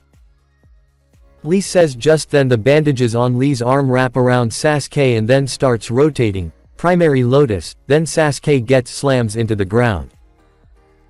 Sasuke stumbles up and then throws up all over the ground. Just then Sasuke is back in the air wrapped in the bandages. Primary Lotus, then Sasuke slams into the ground. Ow! Sasuke glares at Naruto, who is cleaning his fingernails with a kunai. Then Sasuke is back in the air wrapped in the bandages. Primary Lotus, then Sasuke slams into the ground. Cut it out. Sasuke glares at his friend. Alright, fine. Naruto gets up and the world around them shatters. Sasuke and Lee look at one another and bow. You are a worthy opponent, Sasuke-san. Lee bows to Sasuke. As are you, Lee. I hope to meet you again in the Chunin exams. Sasuke returns the bow, then Neji and Tenten walk into the room and look at Lee. Oi Lee, let's go, are we going to be late? Neji calls out. Then the six of them walk up to the exam room to see Guy and Kakashi standing there. Well, I see that my rival's team has made it to the exams. Guy smiles at Kakashi. How you say something, Guy? Kakashi asks. Curse you and your hip young attitude. Is this guy an insane asylum escape? Naruto thinks as he sweat drops at the man's reaction. Your guess is as good as mine. Hashirama responds. Anyway, the six of you better head on in. Kakashi says. Hi sensei. Hinata smiles. Then the six of them walk in when the world's most terrifying sound reaches their ears. Sasuke-kun. A pink-haired blur and a blonde-haired blur tackle Sasuke simultaneously, then the two girls glare at one another and start yelling. Sasuke-kun is mine, so back off, Ino pig. Sakura shouts. Like hell he is. Ino shouts back. Is every girl your age a Sasuke fangirl? Hashirama asks Naruto. With the exception of Hinata, yes they are. Naruto responds to his voice of balance. Just then a boy walks up to them. He has onyx eyes and ash-gray hair, which is normally kept in a ponytail that extends to his upper back, with his bangs framing either side of his forehead. In the majority of his earlier appearances, he wore a dark purple shirt with a high collar, a white undershirt, and dark purple fingerless gloves with armored plates on the back of the hand, a white cloth waistband worn at an angle, dark purple pants, blue sandals, and a shuriken holster on his right leg. He wore a blue Konoha forehead protector. You guys are attracting too much attention. So you're the 9 rookies that just graduated from the academy, right? You're fooling around with those cute faces. Geez, this isn't a field trip. Who the hell are you to tell us that? Ino glares at the boy. I'm Kabuto Yakushi. Look around you. Everyone but Naruto looks around as he feels a dark aura radiating off of Kabuto. The genin gather for the exams are all glaring at the group and unleashing a bit of killer intent at the group of 10. The ones behind you are from the Hidden Rain village. They have a short temper. Everyone is nervous for the exams. I warned all of you so that you won't get picked on. I guess it can't be helped though, since you are just rookies who don't know anything. It makes me remember the old me. Kabuto looks at Naruto. However, your friend in the red armor seems to have the right idea that or he isn't paying attention. Kabuto-san, was it? Sakura asks. Yeah. Is this your second time, then? No, this will be my 7th time. Immediately alarm bells start going off in Naruto's head. Naruto walks toward the door when Kabuto looks at Naruto. Where are you going, Naruto-san? The bathroom. Why is that your concern? Naruto looks at Kabuto with a Rinnegan-enhanced glare. Oh, sorry for intruding. Kabuto backs up, waving his hands in an, I mean no offense, sort of gesture. Naruto opens the door and walks to the bathroom. When he opens the door, he scanned around the room for any source of chakra. Finding none, Naruto slams his hands together in a clapping motion. Summoning jutsu. Then a large chimera-like chameleon with snake for a tail. It has a number of body piercings and Rinnegan. What do you need of me, Rakuto-sama? The creature asks. I need you watch a man named Kabuto. Something about him doesn't feel right. When we leave here, I need you to turn invisible and follow me, and when we get back to the room, I need you to cling to the ceiling and watch his every move. We can communicate silently, so if you find anything interesting, let me know. Yes, Rakuto-sama. The chameleon responds, then vanishes from sight. Then Naruto opens the door and the chameleon walks out. Then Naruto walks out and the chameleon walks on the ceiling. When Naruto walks back to the room, when Naruto opens the door, the chameleon crawls in as Naruto walks in to avoid suspicion. The chameleon clings to the ceiling and just stands there completely motionless. When Naruto looks at Kabuto and maintains a straight face. Naruto, so glad you could rejoin us. You probably have a lot of information on the people here. Naruto says, playing dumb. So smart, in fact I have 200 cards with information on everyone here. Kabuto pulls out a stack of cards and places them on the ground. Kabuto takes the first one off the top of the pile.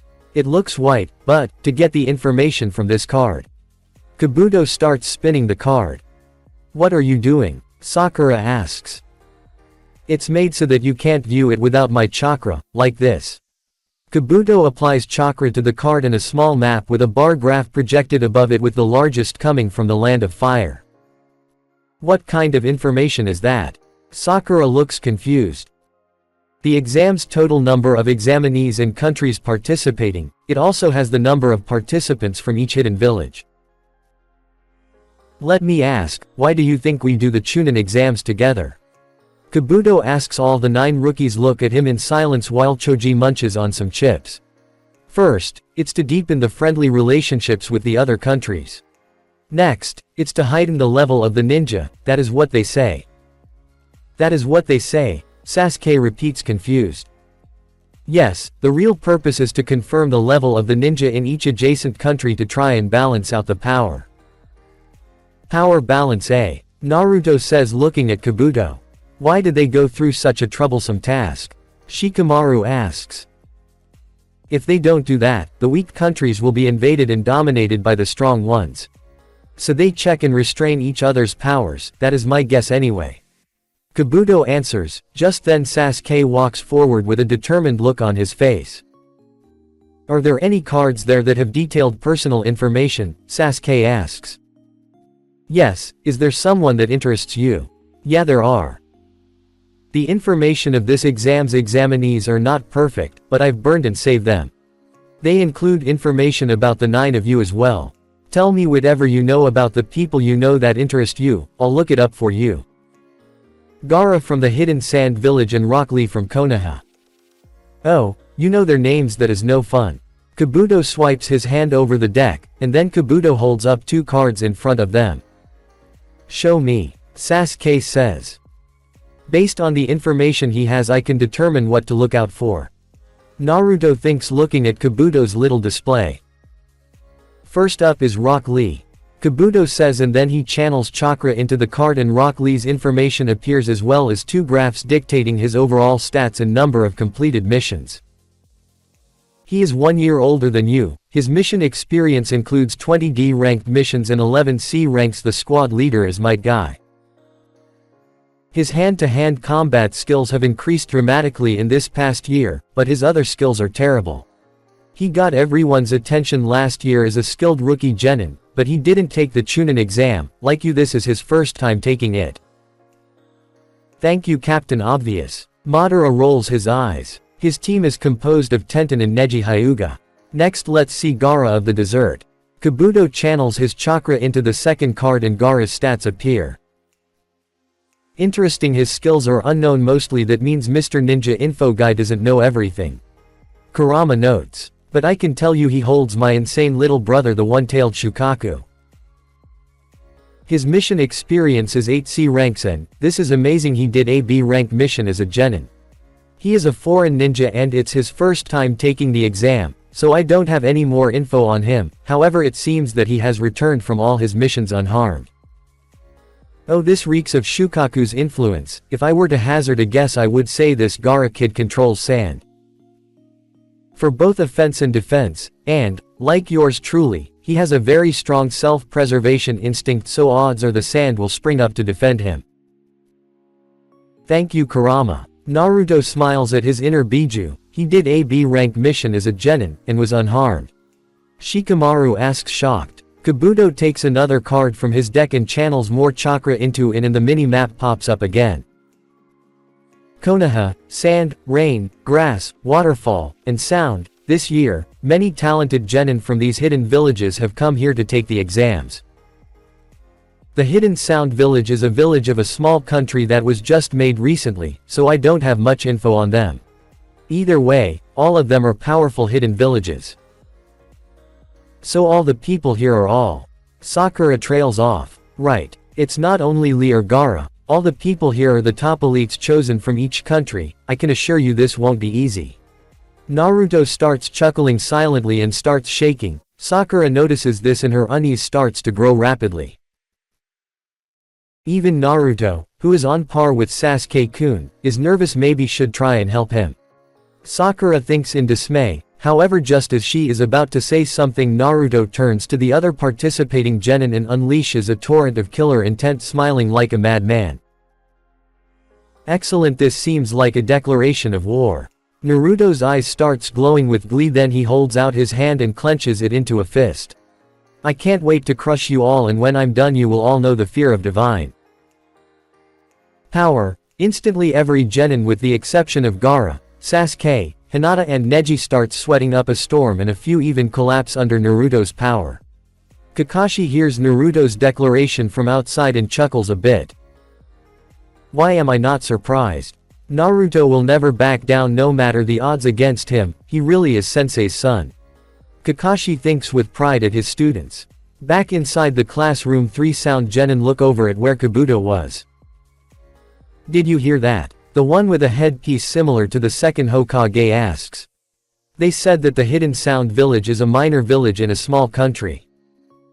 I'm hurt. The one wrapped in bandages responds.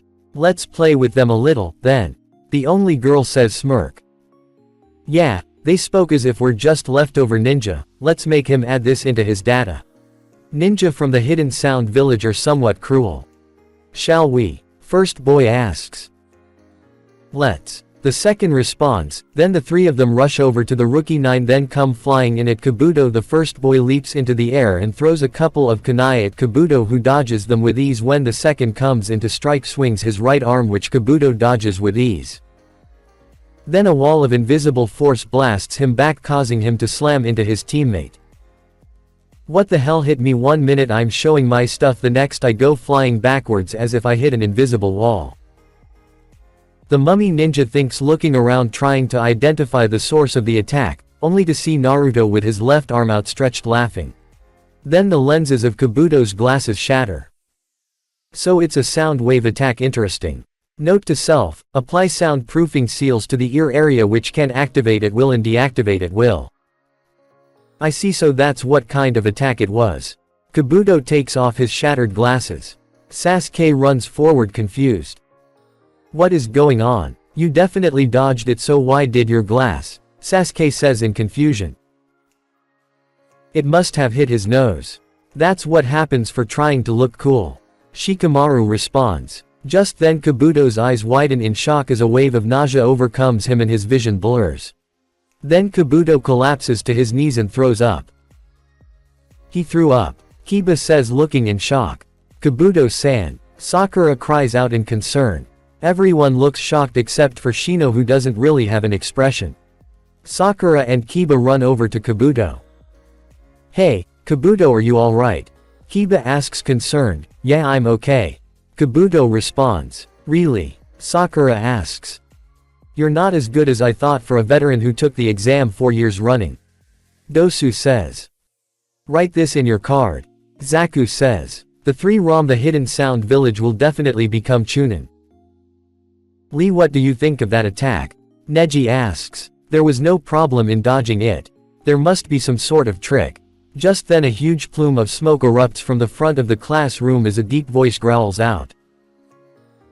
Quiet down, you punks. Everyone in the room turns their attention to the new arrival. When the smoke clears, a bunch of Chunin in gray uniforms with a man with a black trench coat with scars running down his face standing in front. Sorry to keep you waiting, I am the examiner of the first test of the Chunin exam, Morino Ibiki. Everyone looks on with a twinge of fear, not only from Ibiki's intimidating presence, but some were still recovering from Naruto's killer intent. Then Ibiki points to the 3 sound genin. You 3 from the Hidden Sound Village, don't think you can do anything you want before the exam. Then Ibiki points to Naruto. Uzumaki, if you so much as scratch my classroom with that jutsu, I will see to it you will be doing nothing but D-ranked missions till you make Junin. Do any of you want to fail already? I'm sorry, I was excited, since this is my first exam. Dosu says. Not my fault, this room can't withstand divine power. Naruto says offhandedly. This is a good time to say this. Ibiki responds, disregarding Naruto's comment. You are not allowed to fight each other during the exam unless given permission by the examiners, and even if permission is given, you are not allowed to kill the other. Pigs who go against me will fail immediately. Understand? Zaku laughs at Ibiki's statement. This exam seems so soft and easy. Zaku says, we will now begin the first exam of the Chunin exams. Am I being ignored? Zaku thinks to himself, glaring at the examiner.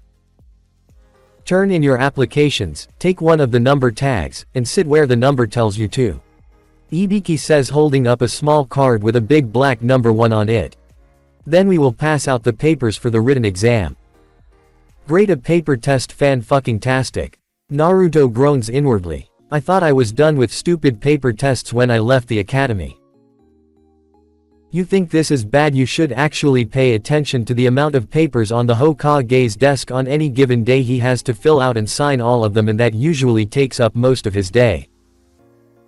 Kurama snickers and Hashirama groans in remembrance of the paperwork he would have to fill out when he was Hokage. Guess being Hokage isn't all it's cut out to be, and now I'm sort of glad the fire daimyo chose you instead of me, Hashirama. Madara says, laughing at his old rival's expression. Will you shut up, Madara? Hashirama yells at him. Oh come on, it can't be that bad. You know damn well it was that bad. When everyone sits down, the chunin that accompanied Ibiki sit down in chairs at the edges of the room while holding clipboards. Naruto looks around the room using the chameleon he has positioned on the ceiling and notices that everyone is separated from their teammates with the exception of Naruto and Hinata. Let's do our best, Hinata-chan. Naruto says, smiling at her. Right, Naruto-kun. Hinata says, smiling back. Alright, this first exam has a few important rules. Ibiki calls out from the front of the class. I will not accept any questions, so listen carefully. Rules. Won't accept any questions. Just what is this guy's angle? Sakura thinks. First rule is you all are given 10 points at the start. The written exam consists of 10 questions, and each is worth 1 point. This test is a deduction-based test. If you get one problem wrong, you will get 1 point deducted. So getting all of them wrong will get you 0 points. Kiba thinks. Second rule, the pass-fail decision will be determined by your team's total points. Instantly Sakura slams her face into the desk and a large bruise appears on her forehead. It was a well-known fact that Kiba was not very good at test-taking. Wait, your team's total points, what? Shut up, Ibiki shouts. There is a reason for this, so shut up and listen. A reason? Now that you know, let's move on to the next rule. If an examiner determines that you cheated or do something similar during the test, each action will cause you to lose 2 points. A few students react in shock. In other words, there will be people who will be forced to leave this place without their tests being graded. So there's a way to lose points besides getting the written problems wrong. Those who try to cheat without thinking carefully will only hurt themselves. We'll check you at any time. Azumo says, smiling. You are all trying to become chunin. If you are ninja, act like a first-rate one. At Ibiki's next words, the puzzle pieces in Naruto's head snap into place. The point of this test is to cheat without getting caught. Very clever, Ibiki-san, very clever. Naruto thinks. Calm down, Sakura, calm down. Setting aside Kiba, Shino and I will do just fine. Even if Kiba gets a 0, we just have to make up for it. Sakura thinks. Also, if anyone in a team gets a 0, everyone on the team will fail.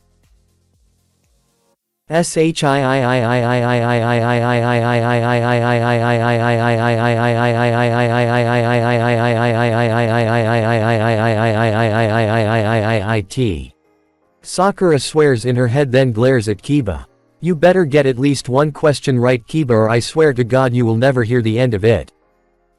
The last problem will be given 45 minutes after the exam begins. You have 1 hour to take your tests. Ibiki watches the clock until it hits the 3:30 mark. Begin. Everyone begins writing on their paper, answering the questions. Naruto looks at the first question, which is to decipher a carefully written code. Child's play, I could finish this test in 5 minutes tops. Madara scoffs at the simplicity of the questions. Well then, oh wise and powerful Madara, what does the code say? Naruto asks sarcastically. Hang on a second, I wrote this code. Hashirama says, looking at it with recognition. What's it say, Hashirama? Hazuka-sama, it is with deep regret that I inform you that the Senju clan cannot provide the kind of support you are looking for. While I appreciate you reaching out to us, we the Senju are busy fighting the Uchiha clan, and with Madara as their leader I can't take any chances if you are able to hold until sundown by next Tuesday, then I can send some men to reinforce you in your position. Many thanks, Hashirama Senju. Naruto wrote down what Hashirama told him. Naruto looked at the second problem. Simple math for this one, should be a walk in the park. Naruto writes down his answer and explains everything to the finest point. When Naruto looks at the questions he starts answering them, but when he gets to the question 5 and sees the increasing difficulty of the questions. No way, I can answer this, no choice. Then out of the corner of his eye, with the shared vision granted by his summon, he sees Sakura has answered the question and he copies her answer, remembering that she was an absolute bookworm. Then he feels Hinata's hand on his leg and notices the Anbu hand signs she is making. I hope you have realized the point of this test is to cheat without getting caught. Affirmative, I think Sasuke has as well. I have a summon on the ceiling enhanced by my Rinnegan to see answers I normally couldn't see. It's a chameleon summon and is cloaked and not moving a muscle. Just then a kunai goes flying past Naruto and hits the test behind him. The genin stands up and shouts out. What is the meaning of this? You screwed up 5 times. You fail. Azumo responds. What? The genin's eyes shrink. Teammates of his, get out of here. The genin's teammates get up and walk out, and after a couple of seconds he follows them.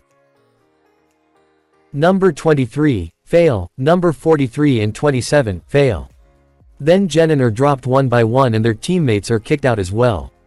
Over the next several minutes teams walk out, and after 40 minutes, 38 teams remain, and everyone starts cheating in attempt to figure out each other.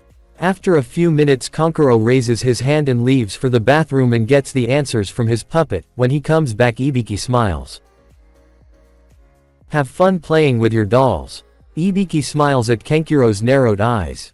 Eventually the clock hits the 45-minute mark and Ibiki calls out. Pencils down. Everyone looks up in shock. I will now give the 10th question. Took you long enough. Sasuke thinks, smirking. The last question finally. Sakura thinks in excitement. Yes, but before that, there's one thing I must say. There is a special rule for this last question. I will now explain. This is a hopeless rule. A hopeless rule. Naruto smirks. First, you are all going to choose if you wish to take this 10th question or not. Choose. Tamari asks, confused. So what happens if we don't take the 10th question? If you choose not to take it, your points will be reduced to 0, in other words you and your team fail. A kid in the back of the room shouts out. Of course we going to take it. Here is the other rule. What, not another rule? Cut the crap, Shanaru. Sakura thinks in exasperation. If you choose to take it and you get it wrong, you will lose the privilege to take the Chunin exams forever. What kind of idiotic rule is that? Kiba shouts out. There are genin here who have taken these exams before. Ibiki starts laughing. You were unlucky, this year I am the rule. That is why I gave you the option of quitting. Those who are not confident can choose not to take it, and take the exams next year, or the year after that. Ibiki starts laughing again. Now let's begin. Those who don't want to take it, raise your hands. Very clever, he sadist. This is psychological warfare, but you can play this game. Naruto thinks, standing up with a determined look in his eyes. Although he isn't in the same room, Drago red lips to the point where he can understand what is being said. No way am I giving up. Even if I have to stay a genin, I will become the greatest genin Hokage. I never go back on my word, that's the way of the ninja. As Naruto says these words, Drago sees a visage of both Minato and his beloved sister-in-law and smiles at the vestige of his younger brother and his wife. Drago chuckles slightly. Well, Minato, Kushina becomes more like you two every day. Then he notices Enko arriving, late again. Drago shakes his head, then Enko sees him and mouths. Now. Drago shakes his head saying, no. Enko nods and waits. After Naruto's declaration the examiners all nod at Ibiki smiling, and he nods back. In that case all those of you here, pass. Everyone looks shocked. 3.2.1 What? Everyone with the exception of Naruto, Hinata and Sasuke, as they were already used to dramatic tension like this. So those questions were all for nothing. Temari shouts. They served their purpose, they weeded out those who were unfit to be Chunin. The point of this test was to gauge how good you are at information gathering. In the shinobi world, if you are caught stealing information, you will be tortured for information on your village. Ibiki takes off his bandana, shows scars on his head. That looks bad, but I've had worse. Naruto thinks, shaking his head. Still, torture is torture and it sucks, however it looks like lighting catalyzed the wounds, man, that looks like it hurt. Just then a lump of black cloth smashes through the window and a banner appears behind the new figure which reads, "The second examiner, the sexy and single Enko." Then the person says, "Everyone, there is no time to be happy. I am the second examiner, Enko Mitarashi. Let's go to the next exam." Enko thrusts her fist in the air. "Follow me." The room is dead quiet and everyone has the WTF face. Ibiki steps out from behind the banner. "Grasp the atmosphere," he says, mentally face palming. 78 people. Ibiki, you let 26 teams pass. The first exam must have been too soft. It looks like there are a lot of excellent students this time, especially the blonde. What has this village come to? Madara asks, shakes his head. What happened to the fear, the hate, the bloodlust? If I ever get out of here, I am going to make some serious changes to Konoha. Madara-sensei, you're dead, there isn't much you can do. Naruto responds. Shut up. Everyone starts walking out after Enko. Ibiki goes around picking up the tests, and when he gets to Naruto's test he sees a small drawing of a chibi Madara and a speech bubble that said, "Next time try releasing killer intent that seems to scare people. I mean, come on, you call that fear? I will show you true terror if I ever get out of here." P.S. Naruto wants you to keep an eye on Kabuto, he has access to too much classified information. P.S. Look up at the ceiling. Ibiki looks up and sees a chameleon sticking to the ceiling with the Rinnegan. So he used a summon to cheat. I can't believe I never noticed a gigantic green lizard on the ceiling. That's it for this video. I hope you all enjoyed the video. Don't forget to like the video, subscribe to the channel, and follow me on my other social media accounts. Anime God here, and I'm signing off.